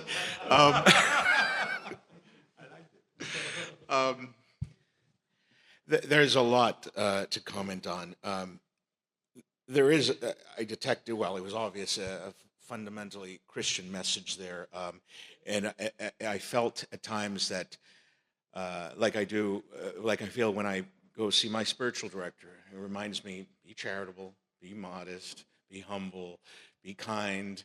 That's all true, and I think we should do what you urge us to do and behave in the way that you urge us to behave. But is a lovely word, right? Because it negates everything that precedes before it. But in a war, and I do think we're in a war, and we have to use short-term and long-term tactics. In a war like the one we're in, and having seen how politeness and civility has not served us so well in recent decades, I think that we need to, in many ways, adopt or mimic some of the strategies used by the left. I know that some conversations have taken place around Europe, private conversations among different political actors on the right, and it's been reported to me that people are talking more and more about being Jacobins. And a couple of years ago, my reaction to such reports was, what? But that's completely against everything I believe in. Now, today, I'm not so sure. I wonder if we should be considering Jacobins, and I can see someone in the audience who brought this to my attention. Yeah, Jacobites, and it's, I think, Peter, my good friend here, Peter, who brought it to my attention. And so I've gone through my own transformation these past few years. I don't know, that's one first attempt at a reaction or response to Matt. Thanks. I like Mario's paper, and I think, to me, I can hear what he's saying actually very much in an American context, more actually than a European context myself. But that's because I spend time in the States. But no, I thought, it's a good paper, It was put with not just passion, but with humour. And I think sometimes the danger that we do take ourselves too seriously. So I'm very grateful of Mario's contribution. Thank you. So you stopped in the first step of Mario's, but I appreciate that as well. And the idea came to my mind, which is a debate in Hungarian among Hungarian intellectual conservatives, and I would like to share it with you, and would like to react on that, which is whether. So, who is the real spiritus rector of conservatism nowadays? Is it, and you will understand that I bring up this question, is it Sir Roger Scruton, or is it Antonio Gramsci? Because, of course, this is, as we heard, a war of a cultural war, and in a wartime situation, you should shoot, or you will be shot. So, Antonio Gramsci has important things to say about how to behave in a cultural war. On the other hand, as far as I know, and please correct me if I'm wrong, he was not a conservative. So what should we do in a situation like that? So Gramsci was, Gramsci is the most important European Marxist thinker since Trotsky and Rosa Luxemburg. And absolutely, he did his best work while in prison, locked up by his former socialist friend, Benito Mussolini. Like all Marxists, they are definitely indebted, even though they go against ultimately, because they're materialists, they're indebted to Hegel. And I think Sir Roger was too. And there is something there in Hegel about understanding the motivating force. And the motivating force is history in Hegel's thinking. Yes, he's about understanding the Geist or the absolute, but where there is not God, ultimately, there is history in the mind of Hegel. And so we have to, I guess, be good Hegelians, and we need to understand that you have to learn from history. Otherwise, increasingly, you will be not a prisoner of it precisely, but you will be trapped by making some of the same mistakes. And I think what Gramsci does is he looks very carefully at what happened in the First World War, and he said, why on earth are the working classes not coming together against bourgeois capital? Why are they signing up to fight for their nations? And he said, we need to have a stronger understanding of culture, of the role of nationalism, the role of the individual person. And actually, I think, as it is, it's a very good revision of Marxism. I mean, I'm against Gramsciism. I teach a course called Culture Wars at the University of Hull, where I work. They pay and pension me, and I try to take Gramsci very seriously. And so, that's what I'd say. Am I limited to those two options? The door is open, I would like to suggest that Stephen K. Bannon is the spiritual father of the kind of conservatism that I'm increasingly sympathetic to. Why? I'll briefly outline. Bannon and Bannonite kind of politicians and activists, including Meloni to some degree, Farage and others, recognize, first of all, the importance of operating both in the short term and long term. In the short term, they use some tough tactics, tough methods to fight, dirty methods at times. In the long term, they know that we need to be forming and educating and training future cadres, future activists, future leaders, and identifying the new elites that will replace the current corrupt elites. Second, Bannon, like those others I've mentioned, recognize that capitalism as it is today has shown its, not its limitations, but the forms of capitalism, and Bannon identifies three forms. there are forms of capitalism that are no good for human dignity and human liberty. Crony capitalism is one of them, such as in China, but also in the advanced states of the industrialized West. And he wants to push back on that so that we can have a truly humane economy.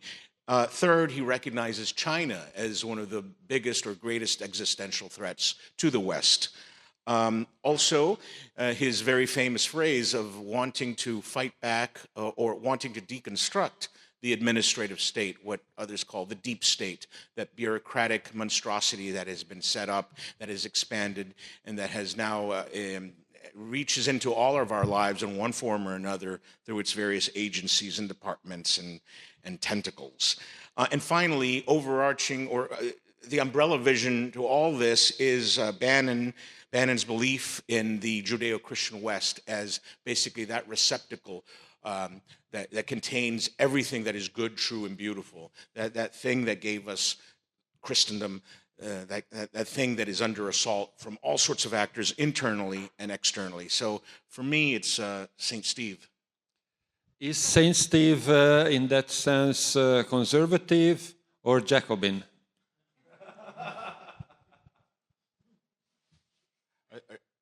I'm not sure those are necessarily contradictory. Neither am I. I think one's more of a tactic or an approach, and the other one is a philosophical worldview. I don't know. I'm just grasping at straws here. Great. So let's have some questions from the audience, please. The lady over there.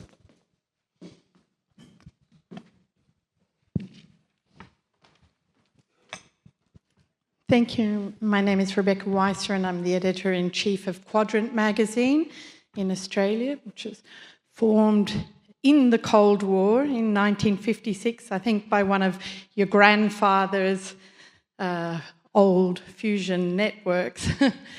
My question is, what about the threat to free speech that comes from the right?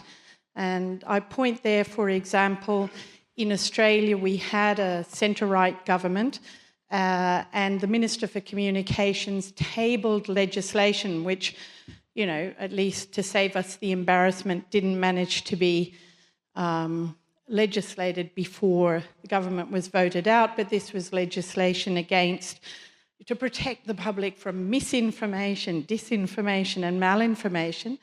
But I think the Tories passed very similar legislation in the UK. So I'd like to ask you, Mario, in terms of the new fusionism, what do we do when someone who believes in misinformation and calls themselves centre-right, how do we respond to that? And Matt, how do you deal with the challenge to free speech that comes from within the centre-right? Okay, I'll go first if you want. Yeah, I mean, the first point, just because people are in conservative parties doesn't mean to say they're conservative. The case in point is the British Conservative Party, which is full of, you know, progressives, classical liberals, market liberals, a handful of libertarians, and quite a lot of careerists, frankly, with only a handful, as we were saying at dinner last night, of people who I think are orthodox conservative in that tradition. So that's the first point. So I'm not surprised when conservative governments behave in a completely unconservative way. It seems to just be modus operandi for people like that. What do you do in that scenario? Well, I think the phrase I use is the liberty of lawful speech and expression, and it's lawful. And I think that generally speaking in the United Kingdom, the exception would be during coronavirus, where we had the Coronavirus Act pushed through in 4 days. And that was the most significant shift of power away from the lawful liberty of citizens to the state. I would say in our history, even more so in the Second World War, because whilst there was planned economy and there was rationing and there were blackouts and there were ARP wardens and what have you, you know, gosh, people still queued up for fish and chips during air raids from the Luftwaffe. I mean, you know, whereas we were, you know, I couldn't see my grandmother. Didn't see my grandmother for about a year. She died at the age of 100. I didn't see her for her 100th year. and my children could go to school, but my family couldn't go to church. So my children were in classes of 30 other people, but we couldn't go to church at all. So that does happen, and it happens under the watch of so-called conservatives. And what do we do in that situation? It's a difficult one, because we certainly need to flag that up. And again, the role of good journalism, I think, is, and I say good journalism because much of it isn't these days, but good journalism is important because they're the tribunes, they're the heralds of what's going on. Also, we have a responsibility in our own communities to flag things like that up. And then it raises the issue of civil disobedience, and about when is it right to say, no, I'm sorry, this is outside of our traditions, and the government is an egregious actor, and what do you do? And actually, to be honest, it didn't face me in my church setting, but there were times when we wondered, goodness me, this is the greatest assault. Churches hadn't been shut, I don't think, since the 13th century before. And so there were ministers. Famously, there was a minister arrested in Scotland under that wonderful tolerant regime of the Scottish National Party. And the minister was arrested and everything. And I think he's got compensation now, and he was proved to be right. And maybe people like me, I sometimes look back and think maybe I was a bit of a coward. So there is a role for civil disobedience. Sure. I think I have great difficulty approaching that question or the topic or principle of free speech from some kind of universal vantage point. I think it's context dependent, culture specific, but let's look at the Anglosphere with just those countries. I think even there, it depends on the subnational political community to which you belong. I mean, I think it would be, I see no problem, and I would not object to a community deciding to impose some limits on speech. For example, if a town of 500 people in, I don't know, let's say northern New England suddenly had an exhibition by Robert Mapplethorpe in his homoerotic photographs, or that famous painting, or was it a photograph of Andres Serrano, Piss Christ? Why should that community not be able to say, no, you shall not come to this community. You are not welcome here, and we will not publish these things. So I think in many ways it depends so much on that political community. And I can't offer some grand or universal kind of response. And furthermore, I think there's far greater threats on the left or from the left than from the right in terms of freedom of speech. The woke ideology in all its forms, it's incredible how many heads that Hydra has, and new ones seem to sprout all the time. And that has led to some censorship of some ridiculous things. There was a school bus with the red taillight in the back, and someone saw a Star of David in the light, and they said, oh, that's wrong, they're promoting Jewishness or Zionism.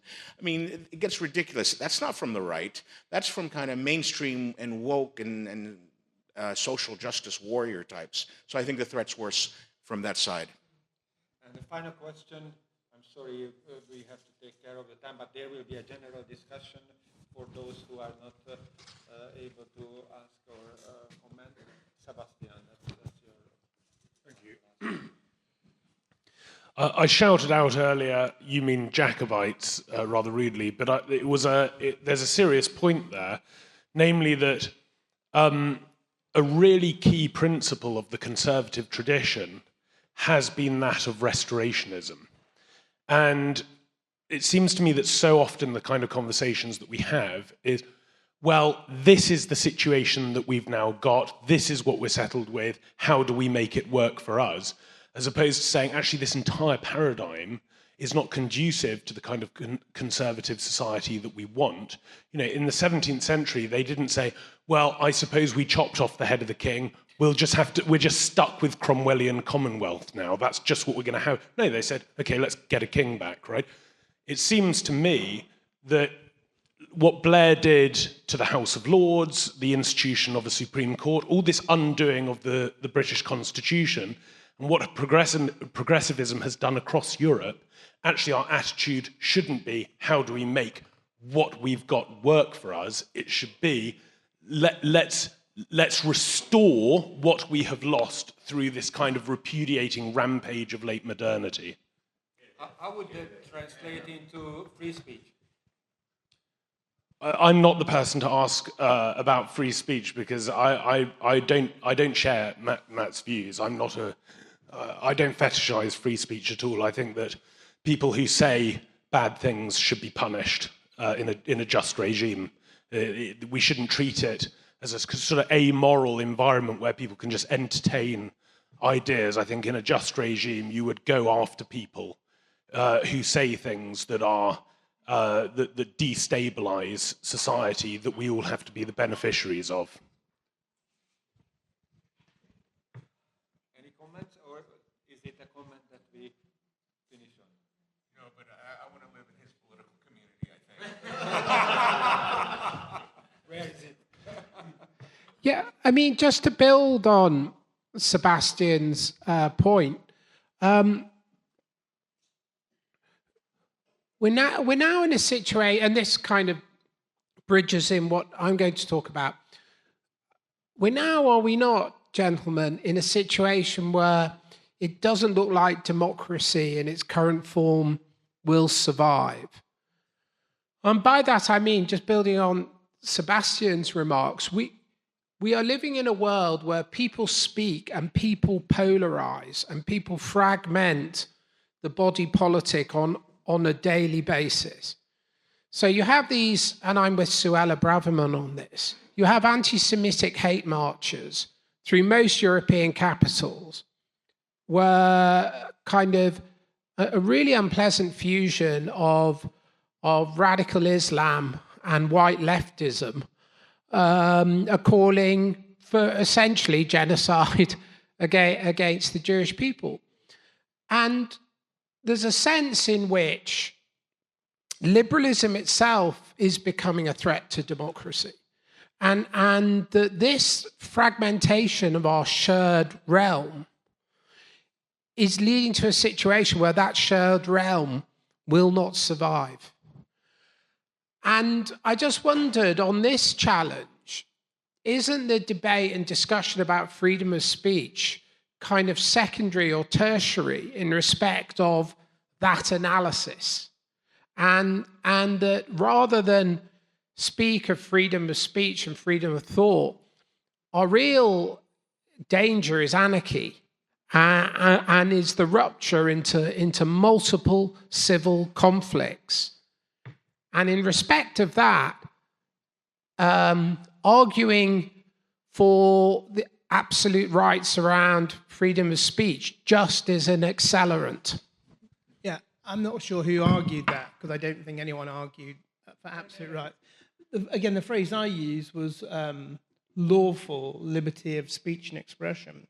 And so I think what that means, in fact, as well as in spirit, is if you are walking through British cities and you are shouting things like, "From the river to the sea, Palestine shall be free," then I think you are inciting violence against Jewish residents of Britain. So I think that contravenes, in my understanding of British law, legal speech. In the same way, we have very strict rules, and John O'Sullivan mentioned them this morning, about slander and libel. We have rules against negligent speech, quite rightly. You can't scream fire, fire in a crowded theatre and then someone gets trampled to death and you think you can get away with that. Absolutely not. Your actions are foreseeable and they are irresponsible, they're negligent. So absolutely we need to, and the police particularly, yes, it's the rule of law argument, and that's right. So yeah, I think that one's for those of us, not just who are supportive of the state of Israel to have their own destiny, but on the streets of our nation, I think that clearly contravenes lawful speech. I think that's inciting hatred and violence. Just very quickly, Philip, that's my concern too. I think we're moving in that direction. I think it's inevitable. Some crack up, some subnational kind of civil disorder on a broad, global scale. I hear more and more of people preparing for something. In the United States, it means stockpiling guns and ammo and food. Here in Europe, it's a little bit different, but that's my greatest fear, that we're moving in that direction. I'm not sure how we're going to avoid it. I don't think it's just a matter of being civil to each other. And if I can use this chairing position, let me say that I think that if we look for the conservative answer to that, we are looking for restoration of order, law and order, and democracy, as Churchill suggested to us. So with that, I would like to finish this session. We have a little bit of a delay, but we try to handle it. Let's have 10 minutes again, and we convene at 45. Good afternoon, everybody. Welcome back. I think John O'Sullivan will make some remarks. Yes, I have a brief commercial announcement. During this session, a nice man from Bestsellers, the best bookstore here in Budapest, or a very good one, will be arriving. And at any point, though I think the platform would like you to wait till the end of the session, he will be selling this book. This book is by me, and it's only been published about a week, actually, and it hasn't yet been published in the United States. That's going to happen later this year. But it's a terrific book. It's called Sleepwalking into Wokeness, How We Got Here. And it's a series of essays in which each one of which describes a different tributary which together, swelling together, have created this terrible torrent of wokeness, which is overwhelming our societies. So just where there is, you may have noticed there was a table with 2 chairs at the back on the right-hand side. That's where he will be, asking for your money and handing over the book. And this I will be as well. And I will be prepared to actually sign the book as well. But I don't know just how persuasive a tactic that will be, but it'll be available. So on behalf of Mario Ferenc, thank you for letting me interrupt this distinguished academic and altogether higher spiritual event to make this vulgar commercial appeal. But remember, it's on the basis of selling our ideas that only way we have to actually hope for the future. So, well, I suppose we could say direct intervention by the Almighty would be another way, but this is one of the most important, short of that. Thank you very much indeed. Thank you, John. You'll have to sign a copy for all of us. Okay, good afternoon, welcome back.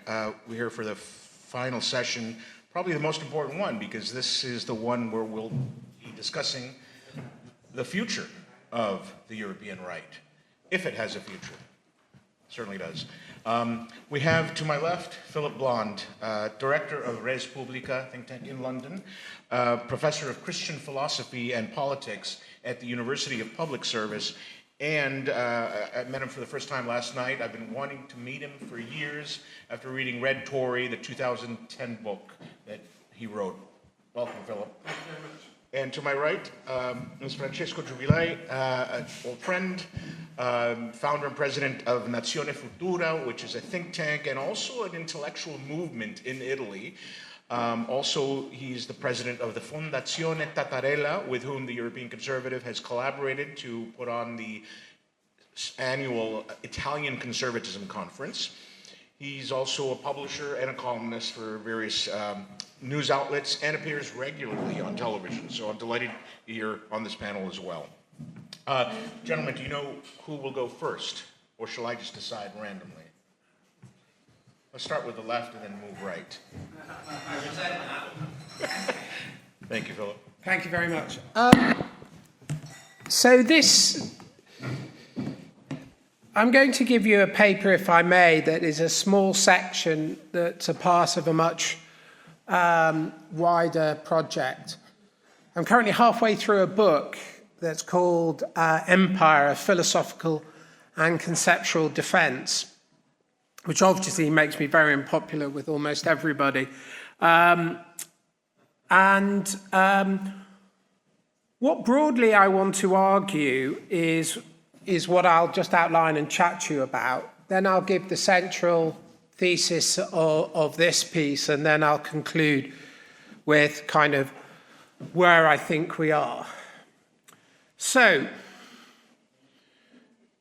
generally speaking, the right at the moment is nationalist or conventional. If it's conventional, it's dead. It just doesn't know it yet. And I speak as somebody who has been involved with the British Conservative Party for many years, and I've been long arguing that they need to stop being liberal in both economics and in social theory. And unfortunately, under David Cameron, he united an economically liberal party with a socially liberal agenda. And that's the true origin of the current erasure that will take place. And it's an open question if conservatism, in a genuine sort, can recover itself in the UK.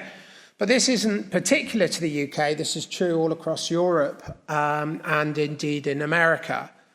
And populism is part of a response to the failure of the of the conventional right. And part of the response has been nationalist. And a book I've just edited with Daniel Pitt, which is coming out soon, published by the University Press here, contains an essay where I lay out why I don't think conservatives should be nationalists and why nationalism is liberal and won't deliver us the world that conservatives want. So where are we in the world? We're in the middle and the early years of civilizational conflict. I think the notion of civilizational states is conceptually acute and works, and we are now in that civilizational conflict. And nationalism, in that respect, will fail. In an earlier piece I published in the journal, I argued that empire is the history of the human race, that most human beings have lived under empire, and nation states only exist because of empire. And there's no such thing as a sui generis nation state, and they only exist. Even Hungary's nationalism only exists because it's under the protection of a civic EU empire, which it likes to push back against, often with reason. And Europe itself only exists because of protection from the American empire. So the idea of nation states as some sort of counterbalance to liberal globalism is to get everything wrong. It's liberal globalism that produced nation states. And also, and incidentally, nation states were the great killing machines of Europe. The nation state is the greatest political killing machine that we have had. What lies behind all of the murders in Europe. And I would suggest that we have got to stop essentializing it as if it's a site that will liberate us. It really won't. Now, if we are in the early stages of civilizational warfare, which we are, I think, in the West, and I believe in the West, and I believe in the West as an operative concept that will soon become an organizing concept, and we're against countries like Russia that have a different civilizational view, Though in my view, in the long term, Russia should be included within the European paradigm, and China, and so on and so forth. None of this is new. This is the story of human beings since the story of their coming about on the earth. Now, that's the sort of grand narrative that places me at odds with most of my friends and allies, but I wanted to situate this in this. I'm currently working on a larger piece called Augustus or Mao, The Future of Democracy. And I wanted to argue that liberal democracy as we know it is failing and will fail. And that we will soon move on a global basis to post-democratic settlements. It doesn't mean that democracy will fail everywhere. It does mean that democracy will retract and will no longer be the governing paradigm of any of the world. And it may just be that certain countries that have a longer history of it are the ones that exhibit it. What I want to suggest to you in the piece I'm going to read now is that democracy is most threatened not by totalitarianism, but by liberalism. And that the fusion of liberalism with democracy is what most threatens democracy. And if democracy is to survive, it must eschew the connection with contemporary liberalism. That's controversial point number 76. So let me sort of give you the central thesis. Okay. In terms of human history, mass democracy is relatively recent, emerging at the level of Europe and America as a mass phenomenon in the late 18th century and only fully universalized as the new governing norm in the 20th. Its historical antecedents lie famously in Athens and other Greek cities, but examples of what we might call democratic consultation abound on a global level, back to the times of the ancients. Cortés, apparently, when invading Mexico, was struck by the level of local consultation that the Aztecs had that put democratic arrangements back in Spain look very much inferior. So we have global tribal civilizational consultation really since tribal times. If you read any anthropologist on tribal settlements, they always have council of elders, what we might call a consultative model around a central leader. So democracy in that sense is really quite ancient and quite global.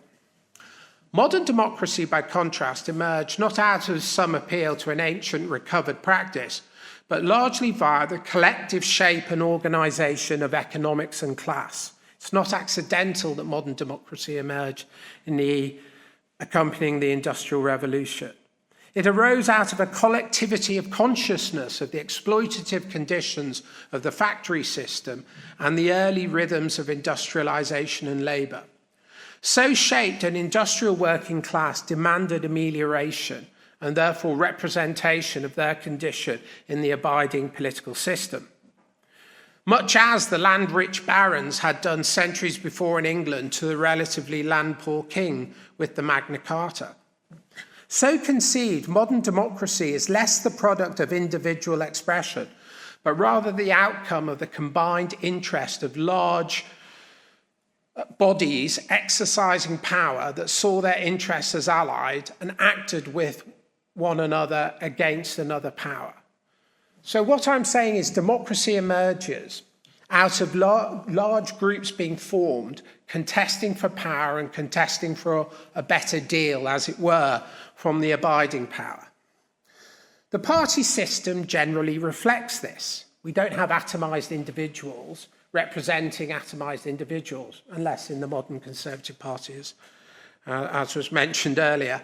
The British first past the post system really only permits two political parties to govern, whereas continental PR allows a wider range of viewpoints to be represented, but nonetheless the same principle pertains.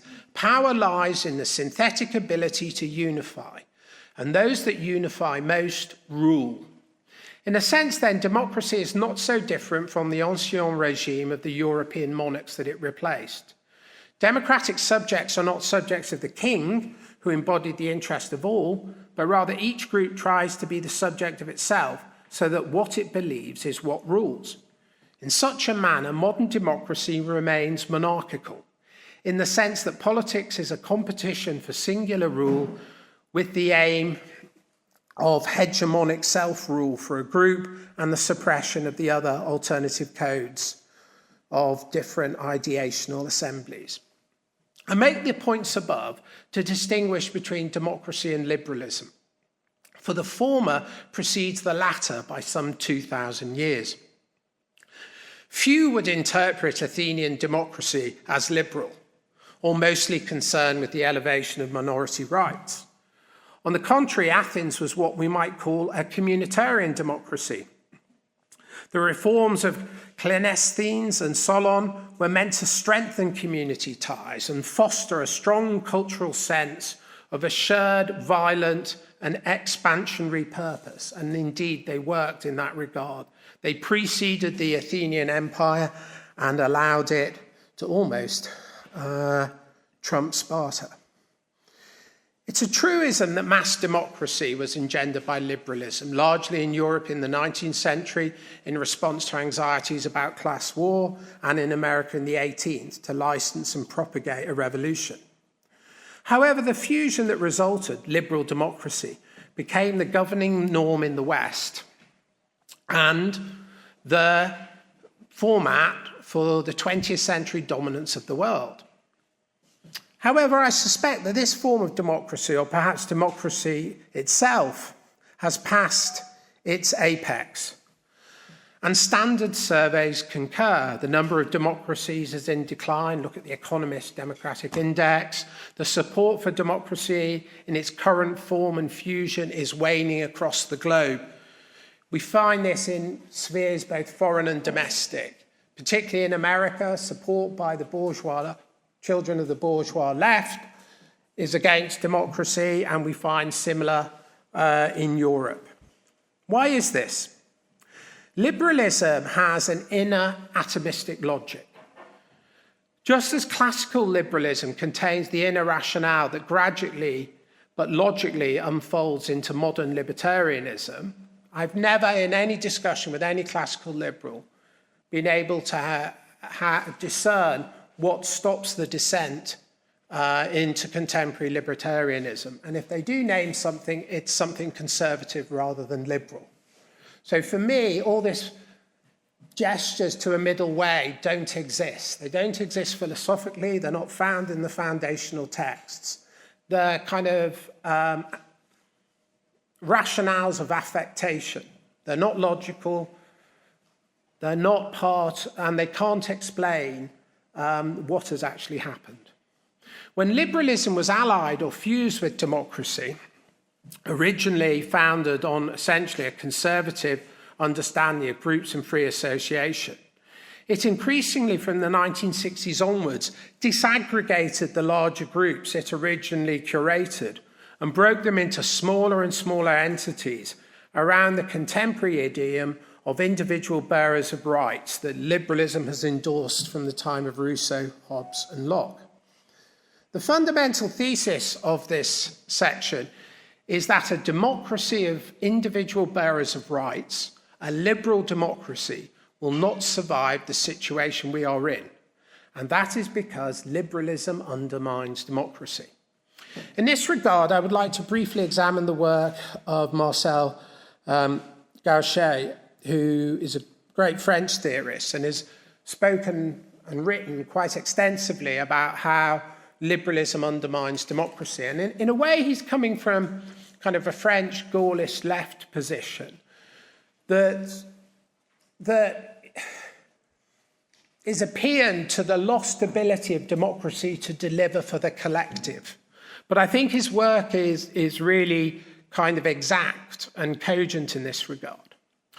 So the profound cause of this crisis is the unnatural alliance of democracy and liberalism, which Gauchet has presented as the very doctrine of the modern world. The expression liberal democracy joins together two terms as if they were complementary, when in fact they are contradictory. The contradiction endangers the very foundations of democracy. In Gaucher's words, liberalism puts democracy in crisis. Under this fusion of liberalism and democracy, the touchstone is no longer the sovereignty of the people, but the sovereignty of the individual, defined by the ultimate possibility to counsel, if necessary, collective power. It follows step by step that the promotion of democratic rights leads to the incapacitation of a democratic politics. So this is when you have a liberal democracy, you become incapable of forming a general settlement for the majority, and this helps create this sense of powerlessness that the state or the country that you're in can no longer solve problems because you cannot form this sense of general direction or filia or sensus communis that any society needs to direct itself. That is, liberal democracy then becomes incapable of addressing some of the perennial problems that this settlement seems inexorably to foster: elite domination, inequality, and oligarchical capture.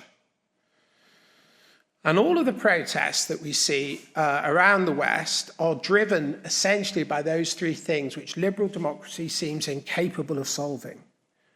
Democracy implies the existence of a democratic subject, the citizen. The atomized individual, as conceived by liberal theory, cannot be a citizen because he or she is, by definition, alien to the desire to live in a community. And if liberal democracy can no longer create a community, it can no longer sustain a society. In addition, the logic of individual rights, as Gaucher points out, is an infinite logic. It never ends, since it is driven by the abstraction of rights, and I quote here, that never ceases. Thus, the emphasis placed exclusively on individual liberty prohibits the creation of conditions of collective liberty to the extent that the former poses an intrinsic threat, that of disassociating the collective, taking apart the state. And that is what we see with identity politics. I mean, I go to America often. I love America, not least the hospitality of its people. But now it's so deeply polarized that it's entering pre-Civil War parallels in terms of the antipathy between different people. And you will all know about the great sort that's happening internationally, which is that people are only living with people who think like them. They're only mating with and having children with people who think like them. And so society is gradually disaggregating around these poles that fosters more and more conflict. And society itself has multiple veto rights now, such that liberal society can't move forward, except in the further multiplication of these veto rights. So the negation of the supremacy of the public sphere and the erasure of the notion of a common good, even in its degraded form as general interest, renders impossible any shaping or formation of the general will. The endless attempt to pay heed to the multiplication of minorities and identities fractures the common compact that all societies need to survive and thrive. The state then moves from being an organization that can solve conflict to one that endlessly promotes and energizes them. So liberal democracies are now perilously close to the situation where they used to be a vehicle for the rule of majorities, i.e. become stable, but now in its current guise, liberal democracies have become the means by which minorities terrify and police majorities. So that is where I think we are. And what I am going to go on to argue, and I don't celebrate this, by the way, I just try to name it. And if we want to save democracy, we have to save democracy from the extreme liberal account of it that has now beset us. And it's relatively recent, so on one level, that should be possible. But on another level, it looks very difficult indeed. I then go on to argue that I think the resolution of these conflicts will not be democratic in character. And I think there are parallels with the conflict in Rome, which was about 100 years and culminated in Caesar and Octavian, where we had Augustus as the outcome, who brought peace and the universalization of empire and all the concomitant goods that come along with that. But also a dark future to this type of resolution, which is that of totalitarianism again. The parallels with the 1930s and with Hannah Arendt's work on the origin of totalitarianism are real. And so we're faced with a triadic choice of where I think we are. Either we save democracy from liberalism, or if we don't, we're going to risk Augustus or Mao. Thank you very much.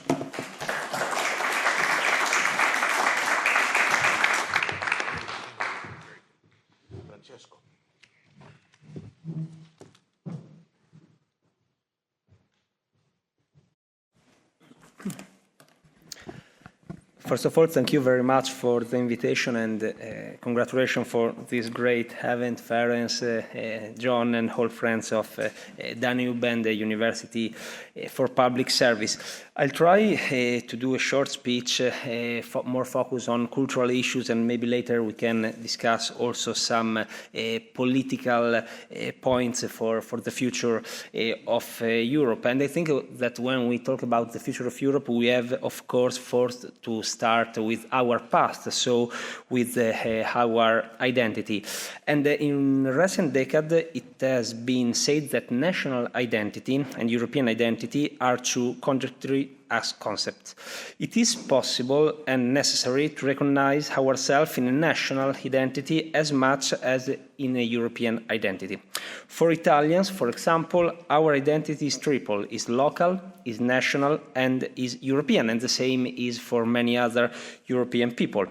The point, however, is what is meant by Europe and what values, principles, ideals, and cultural reference identify European identity. In recent years has occurred a real attempt to destroy the idea and the concept of Europe. Referring to the title of a book written by George Steiner titled A Certain Idea of Europe, it is necessary to ask what vision of Europe we have in mind. Starting from the past, to be honest, there is only one possible idea of Europe, and it's defined in a famous manifesto signed by some of the most important conservative thinkers titled The True Europe, a Europe we can believe in. Someone can object that there is not a single idea of Europe and it is not possible to define what the true Europe is. But on the contrary, this is not true. This may be true for the future as divergent positions can emerge, but not when we refer to our past. Not only does a European identity with well-defined roots and values exist, but it is necessary to defend it and update its historical cultural significance. Accepting the view that there is no European tradition means accepting relativism. Questioning our past and rewriting history is a form of cancel culture that we must reject. Indeed, there are some fixed points that constitute European identity. The affirmation of the existence of European identity and its defense by conservatives represent the best response to accusation of anti-European positions that sometimes the liberal make to the conservative. Conservatives have in their DNA the affirmation of values that unite European people, but cannot accept some position advanced by the European Union in recent years. There is a dichotomy arise between two different visions of the whole continent for the future, the Europe of people and nation, and on the other side, the United States of Europe. This distinction is not only political, but is also a cultural distinction. On one side, a Europe that respects individual national identity, particularism, and the local tradition. On the other side, a centralized vision of Europe in Brussels. European institutions are, in fact, ineffective on major issues and dossiers, starting with the foreign politics, where the European Union is unable to make its voice heard, as was clearly demonstrated by the war in Ukraine and the situation in the Middle East. At the same time, the European Union is an entity too slow and too bureaucratic to respond to the challenges of our time, as emerged during, for example, during the energy crisis. On the other hand, however, the European Union is very pervasive and effective in imposing decisions, rules and regulation on individual member states through a homogenization that does not take particularism into account. Thus, a key element such as the principle of subsidiarity, according to which the closer an entity is to the citizens, the better it can govern virtuously, is also compromised. The existence of a European identity cannot ignore the centrality of a national identity that creates some difference in nations. Only by attributing the value national identity deserves, we can define the characteristic of European identity. The great misunderstanding upon which today's definition of European identity is founded is to identify its genesis in Enlightenment and post-French Revolution thought, when in reality the identity of the whole continent was already formed in classical times. In an historical moment where the concept of Europe is frequently used and the accusation of being anti-European is commonplace, it becomes crucial to distinguish between the false Europe and the true Europe. The True Europe is the title of a book written by Benedict XVI that collects the writings of Joseph Ratzinger dedicated to Europe, and is also the concept on which the manifesto A Europe We Can Believe In, signed by some of the main European conservative thinkers in 2017, including Roger Scruton, is based, known as the Paris Declaration. Reading Benedict's books subtitled Identity and Mission is essential to understanding the idea of Europe to which we must aspire. Ratzinger identifies Athens, Jerusalem, and Rome as the sources of European identity. The diversity of national cultures makes the richness of European identity. Ratzinger uses a significant phrase that captures the original spirit of European identity based on the respect for particularity of the other and the commonality in diversity. Speaking at the International Symposium Europe and Christians held in Strasbourg in 1917, Ratzinger first identifies the model opposed to Europe. Islam emerged as a true antagonist of Europe, and Marxism, the most imposing form of distancing from the historical figure of Europe. Marxism qualifies as the most radical antithesis not only to the Christianity as such, but also to the historical figure shaped by Christianity. Then he focused on the positive components of the concept of Europe, starting from the Greek heritage and passing through the Christian one. Christianity is the synthesis made in Jesus Christ between the faith of Israel and the Greek spirit. Europe is founded on this synthesis. There is also reference to the Latin heritage and the Res Publica Christiana, as the Christian West was defined. Ratzinger placed particular emphasis on highlighting the historical role of Christian faith in giving life to Europe and referring to the founding father of the political concept of Europe, Adenauer, Schuman, and de Gasperi, which signed the famous Roma Treaty that after was betrayed by the Maastricht Treaty. And he stressed how the realism was rooted in the ground of the Christian ethos. Since Europe is not a mere geographical concept, but is an historical and moral greatness, it has become clear in recent years that political, social, and economic action is not carried out in a simple technocratic way, but represents fundamentally a moral and a religious process. In his speech given at the Catholic University of the Sacred Heart on February 1992, Ratzinger quotes Thomas Molnar, that is a famous Hungarian writer, and his fear of homogenization of European life to American way of life. Ratzinger writes about this danger in our times, the homogenization of life in all its aspects, from clothes and food, buildings and language, bring with it a fluttering of spirit, within which the continuous change of external form is experienced as a total boredom. In any case, European identity cannot be separated from Christian identity, and the attempt to strip away one history by declaring neutrality toward the Christian faith is something self-destructive, which also applies to freedom that, without moral foundation, become anarchy, quote Ratzinger. The danger of a wrong conception of the idea of freedom frequently resurfaces in Ratzinger's words, according to whom a confused ideology of freedom leads to a dogmatism that is increasingly hostile toward freedom. And talking about this point, I think that the European Union policies, when, for example, they attack the free speech, they attack the freedom of the people in the language because of some bureaucratic vision, and on the other side, they talk about freedom when they decide to introduce as a European right abortion. This is a perfect example of a wrong conception of freedom. The marginalization of faith in Europe has become accompanied by the triumph of rationality, which can become devastating if separated from its roots and elevated as the sole criterion of technical possibility. So, today, what is the situation of Europe? With the decline of spiritual forces, writes Ratzinger, in Europe there is a strange lack of desire for the future. The example is a drop in birth rate. Children are not longer seen as an hope, but as a limitation to the present.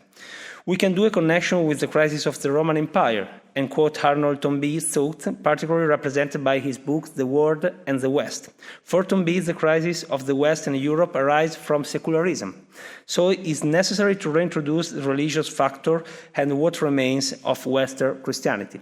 But there is another element that has been taking root in recent years, just as dangerous as secularism, the hate against the West.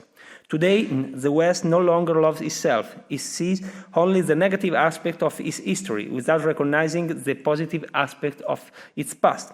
Today, to underline our Christian roots, we need men like San Benedetto da Norcia, who, in a moment of decline, managed to find the light by founding Monte Cassino and giving life to a new world.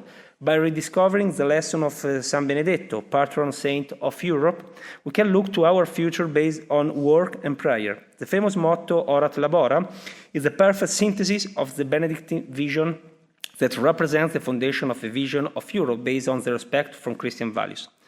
To understand the foundation of European identity, it's also useful to read the book written by the historian Federico Chabot, History of the Idea of Europe, trying to trace the path on this civilization and answering the question of how and when our ancestors became aware of being European. According to Chabot, Europe does not mean only a geographical concept, but rather a certain form of civilization, a way of being that constitutes the Europeans. If you can speak on the basis of the European civilization since ancient times, we cannot speak of a precise and clear European consciousness until the modern age. The genesis of the idea of Europe lies in the opposition between Greek political freedom and Asian tyranny. From here arises the association between Europe and the concept of freedom. In medieval times, the concept of Christianitas and not Europe is widespread, and medieval political thought is based on the idea of Christendom. This is true in the words of Dante Alighieri and Saint Bonaventura, when they refer to the necessity of an ordination ad unum of the universe. In Dante, the term Europe is used for the central Western nation. With the Enlightenment first and Romanticism later, the idea of Europe becomes increasingly debated. The French historian Guizot, in his book General History of Civilization in Europe, wants to trace the history of European civilization, and he says it's evident that there is a European civilization. European civilization exists because national civilization exists, each with its own characteristics and peculiarities. Despite the difference in various European social organizations, they all have common points that cannot be ignored.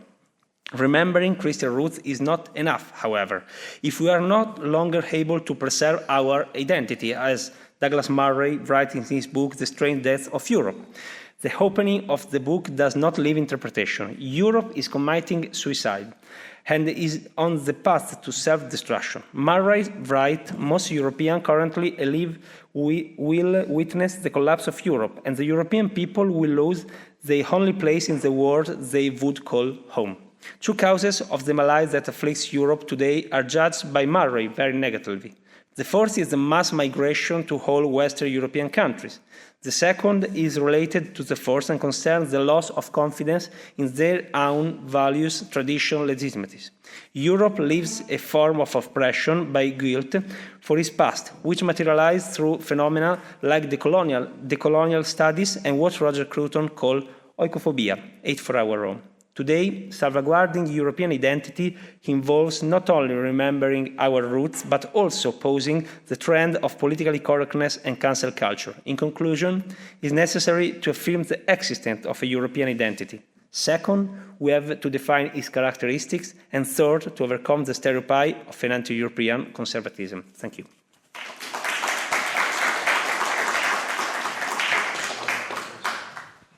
Thank you, Francesco. I have dozens of questions and comments, but let me just go right to the audience first and then see. Anybody have questions or that you'd like to pose to the both or one of the speakers up there? Is there a microphone out there somewhere? If not, we can share one of these. Thank you.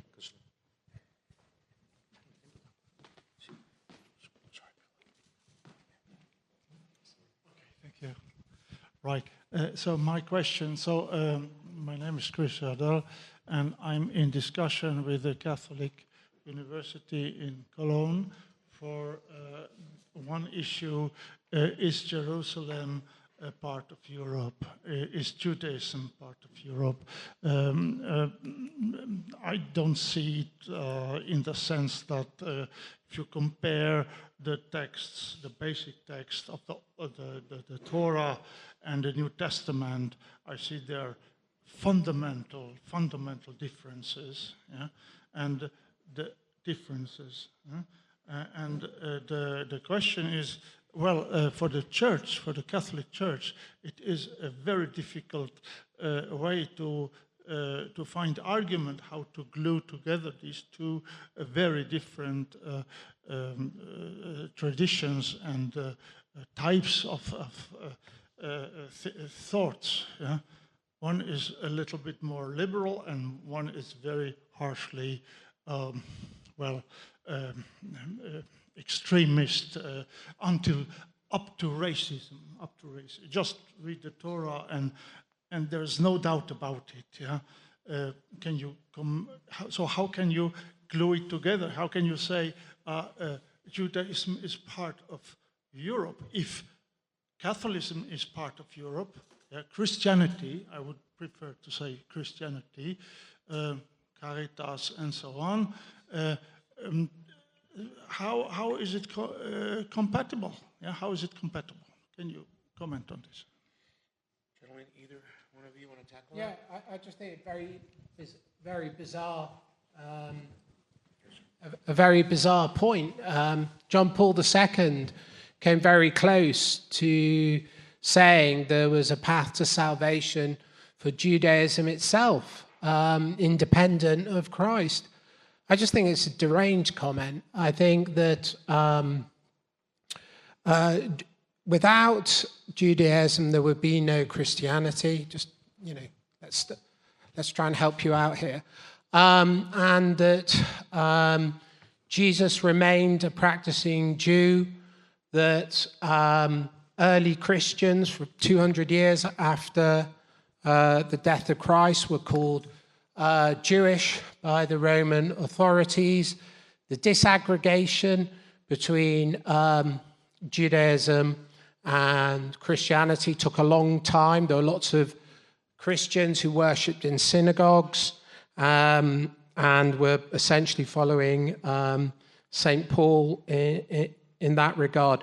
So I just think that's a nutty statement, and I think that it's ahistorical, borderline anti-Semitic, and shameful. Okay, other questions out there? Okay, let me turn to some of mine. Great presentations, both of yours. There was a strain of negativity, some pessimism, if I could put it that way. And Europe I think you said this, Francesco. Europe is committing suicide, or maybe you did. And it just reminded me that the purpose of this panel is really to look at the future of the European right, but I don't think we can entertain that question until we discuss the future of Europe itself, right? So I'd like to ask both of you to maybe comment on efforts like the Conference on the Future of Europe, that boondoggle set up by the EU, 2 years ago? And how you see things developing. If you could, for example, in your case, if you could elaborate a little bit more on those fissures that I think you're seeing or detecting across this continent, and then we can turn to you. We're entering a very clear post-liberal moment. I mean, France, Macron, in the exact inverse of what he's intended, has unified both the right and the left, and will likely be eclipsed. And then we'll have Rassemblement National governing. It's very likely, in my view, that Nigel Farage will end up leading the British Conservative Party. The so-called populist right had a very good European election. Europe is moving right. The dynamics of migration haven't changed, and if anything, they're going to increase. And I think that when I go to America, I get the sense of incipient civil war. It doesn't seem to be an overstatement. I was saying at lunch, in Northern Ireland, during the height of the Troubles in 1972, the number of people who died, who were killed on both sides, was 12 per 100,000.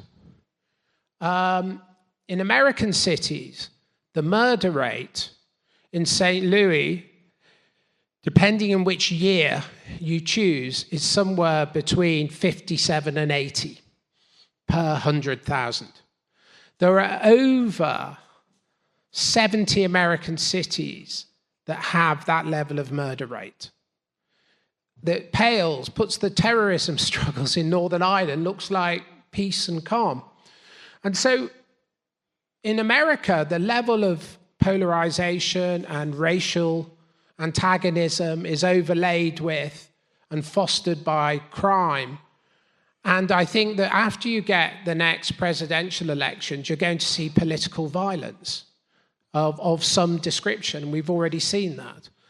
That is not entirely foreign to Europe, and Europe has that history as well. And I think we will see political violence. And I think that the system that can't save us from this is the system that has got us to this place, where we are no longer able to form a sensus communis, a sense of a shared ethical life with all of the people within our borders. And instead, we're fracturing along ethnic lines, educational lines, class lines, location lines, i.e., agrarian or city dweller. And historically, these things are not resolved.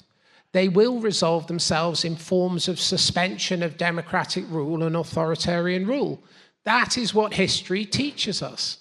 And that, I fear, is where we are heading, unless we can recover a way of including everybody within our polity that addresses economic antagonism and cultural antagonism. That is the task for Europe.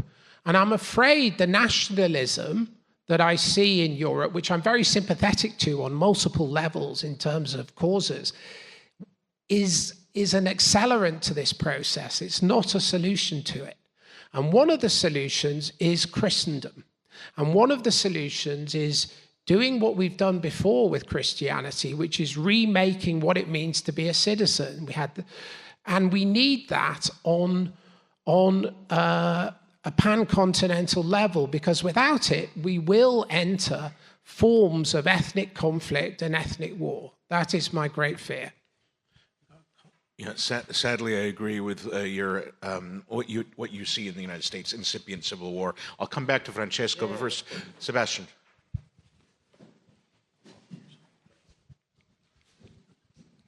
It seems to me that what you're saying isn't actually incompatible with the rise of an Augustus.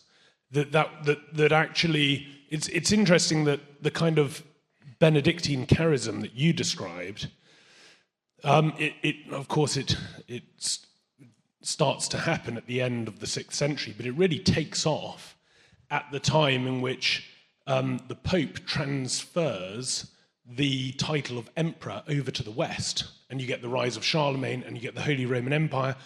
And Charlemagne was a political strongman. He was very, very undemocratic. But what you essentially get then is that Benedictine genius of prayer and work taking place alongside a strongman who's going to deal with all of these tribal factions that you're describing, all having settled but being in conflict with one another. And actually, we might be coming out of a dark age precisely due to that deconstruction of the democratic model. But it might require exactly that, something like a political strongman who's working more on an imperial basis than a national basis. That's what I see. Thanks.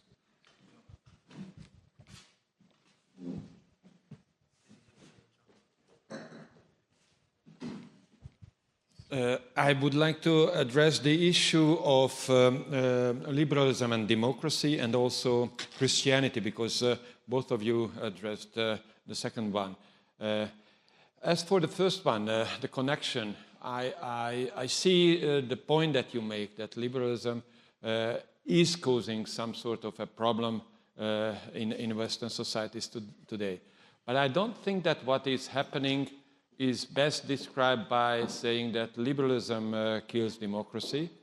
I think, or the way I would describe it is liberalism killing itself, i.e. liberalism turning into a regime which destroys free institutions and the freedom of the individuals. So in that sense, I would like to see more freedom and not less freedom, as someone from this side of Europe.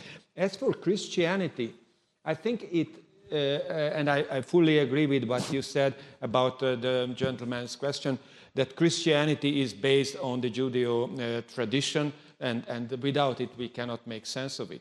So these together go or die.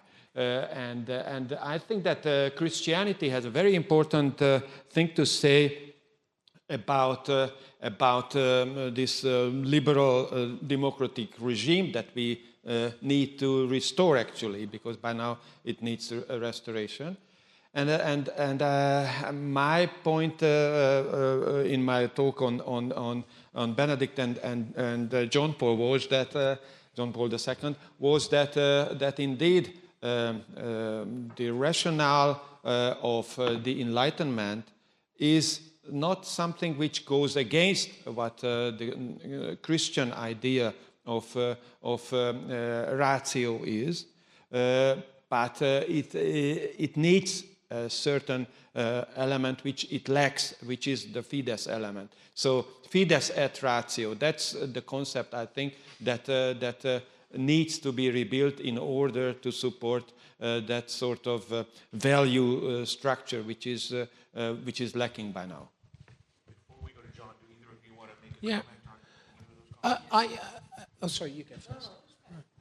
No, Ferenc, thank you for that very subtle series of points. I think liberalism is bringing down the house with it. I don't think it's just destroying itself. If it was, I'd be kind of fine with it. I'd be grateful, you know, and I'd shut the door quietly, and you know, go and listen to Beethoven. But it isn't. Liberalism. So, what's really interesting is whenever you go anywhere left wing. And I take Marxism seriously. I think it's a serious intellectual tradition. You go anywhere left-wing, there's always some demonstration with people standing outside with the placards of what they want, justice, equality, and they always say democracy. They always say democracy, and democracy will give us all of these things, but it never has and never will. And democracy, so if you look at Rome, Rome was an oligarchical democracy. That's kind of, governed by the Senate. Caesar was a political ally of the plebeians. And an oligarchical democracy can never deliver on economic inequality. And I don't see democracy under a liberal guise being able to deliver the goods that the people who think democracy is the only way to get their want.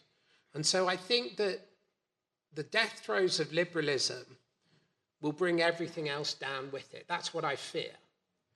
And I don't like violence, and I don't like killing, and I don't like any of the bad things that Europe is quite good at. And that's why I fear. And I think that we need a strong theory of civic affection, not a thin theory. So liberalism has given us a very thin, etiolated theory. If you want to eat somebody and somebody wants to be eaten, that's fine. But I go for a thick Christian theory, because I think that's the only way we might engender social peace. And I want social peace across all races and across all faiths. In the absence of that, I do fear that we're going to enter post-democratic settlements. I only want to do a short remark about what Ferenc said about liberalism and the concept of freedom. Before we talk about the true Europe and the false Europe, I think we have to do a distinction between the true liberalism and the false liberalism. We have to do a distinction between the classical liberals and, on the other side, the liberals. Because when we talk about the concept of freedom, I think that is something that we must defend. For example, the free speech is something that is linked with liberalism. But sometimes the freedom is used, for example, on ethic themes, on abortion and on other issues, in a wrong way. So for a conservative, in my opinion, the important thing is to link the concept of freedom with the ethics. I think that the difference between a conservative and maybe a liberal is to link the concept of freedom with ethics on ethic themes and on other issues. And there are many classical liberal thinkers that they are not, of course, a conservative, but on some vision they have some point in common with us. I don't know if you know the writers and thinkers Benedetto Croce. Benedetto Croce was one of the main classical liberal thinkers of the past century, and he wrote a short book that, in my opinion, is really an important book, and the title of this book is Why We Must Define Ourselves as Christian. And he explains that Christianity is not only a spiritual or a religious things, but is also a cultural thing. So also the people which lived in Europe, born in Europe, and are not Catholic or Christian in general, but they have to recognize that the Christianity is part of our cultural heritage, is part of our value, and he is a classical liberal. So I think that right now is quite important in this split that there is between the classical liberal and the liberals in general, and I think that there are some part of classical liberal in which we can talk and we can have some point in common. For the liberals, of course, they are pretty dangerous. Just to complement that before we go to John, there's also the Senatore Marcello Pera, also why we should call ourselves Christian, and he's not even Christian necessarily. Same kind of argument. Thank you, Francesco. John.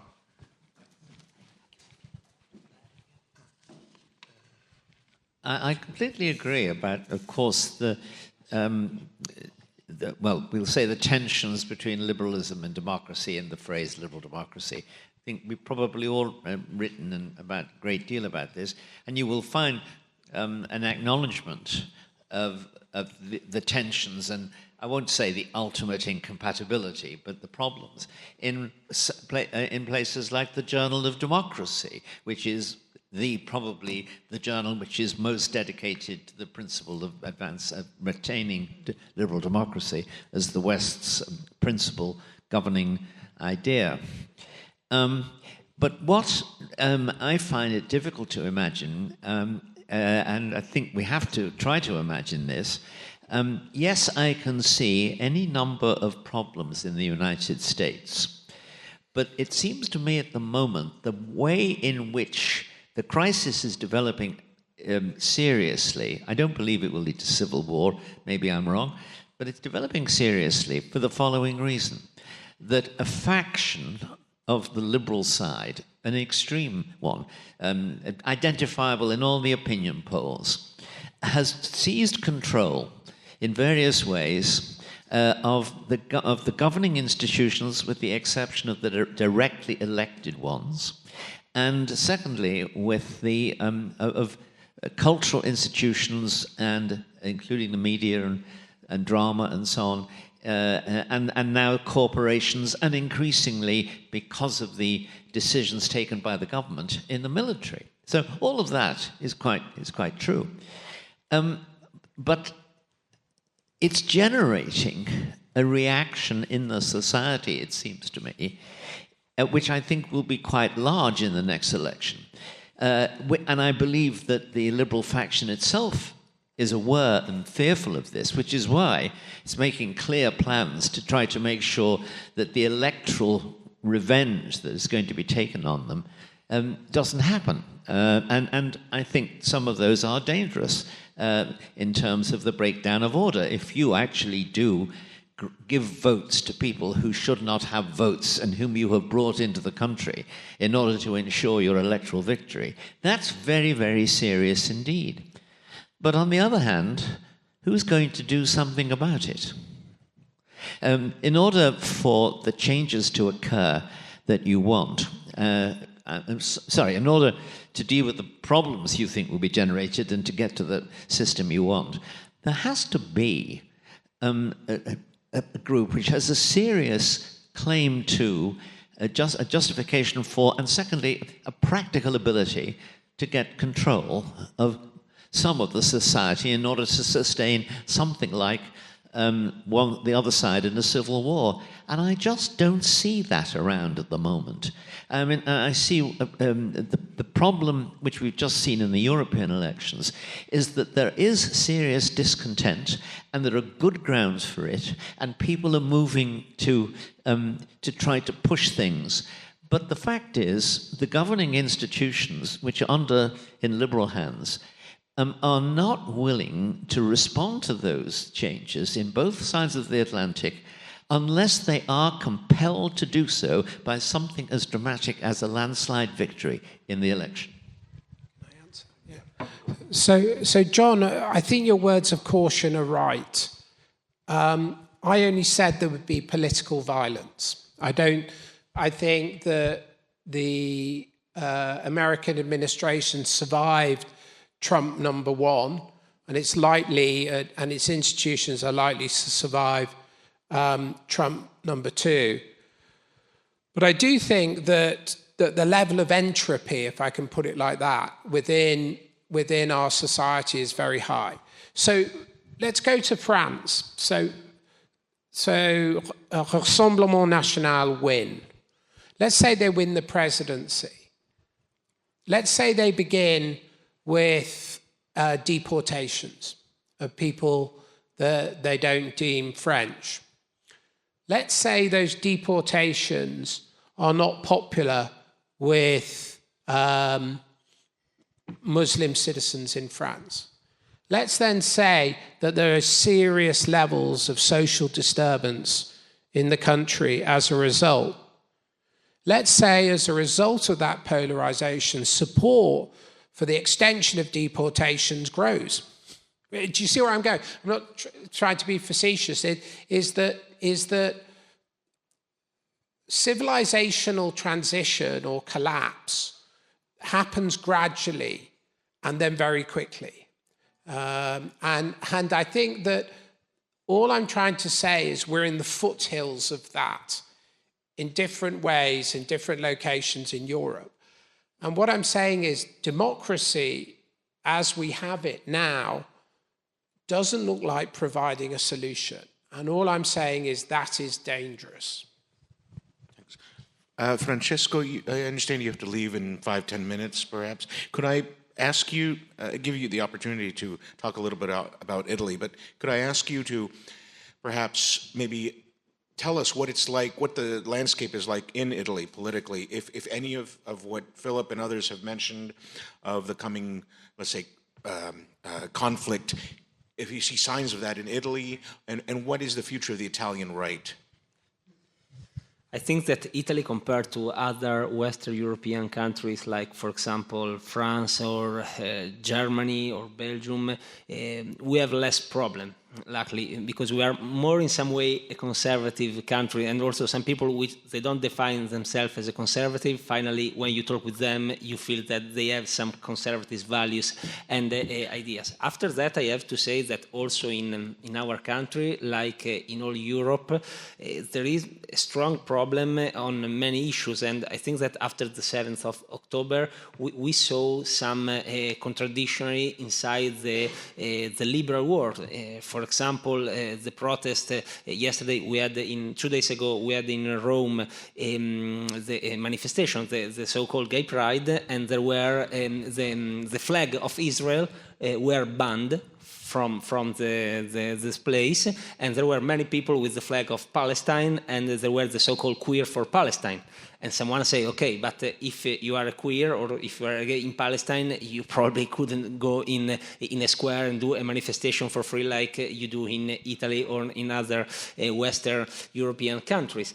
And the same things is happening inside the university, where unfortunately, we have in some way a complex of inferiority with our American friends. We love America, and we think that from United States arrive many good things in the past, like the freedom and other things, but also arrive some problematic things, like, for example, what is happening inside the campus or what is happening inside some universities, so the so-called politically correctness and cancel culture. And it's quite incredible that a country like Italy, with a really strong history, with a strong heritage, some people have to look and make the same things that are doing from liberals in some university in the US. So unfortunately, these kind of things are spreading also in our country. Luckily, not like in France, for example, where the situation is definitely worse. For one last remark, and unfortunately I have to go because I have the flight, but one last remark about the future of the European right. I think that we already said that on many conferences that we organized together. The key for the future is the fact that will have in the same in a link between the cultural war and the political war. I think that the political fight without the cultural fight is not enough.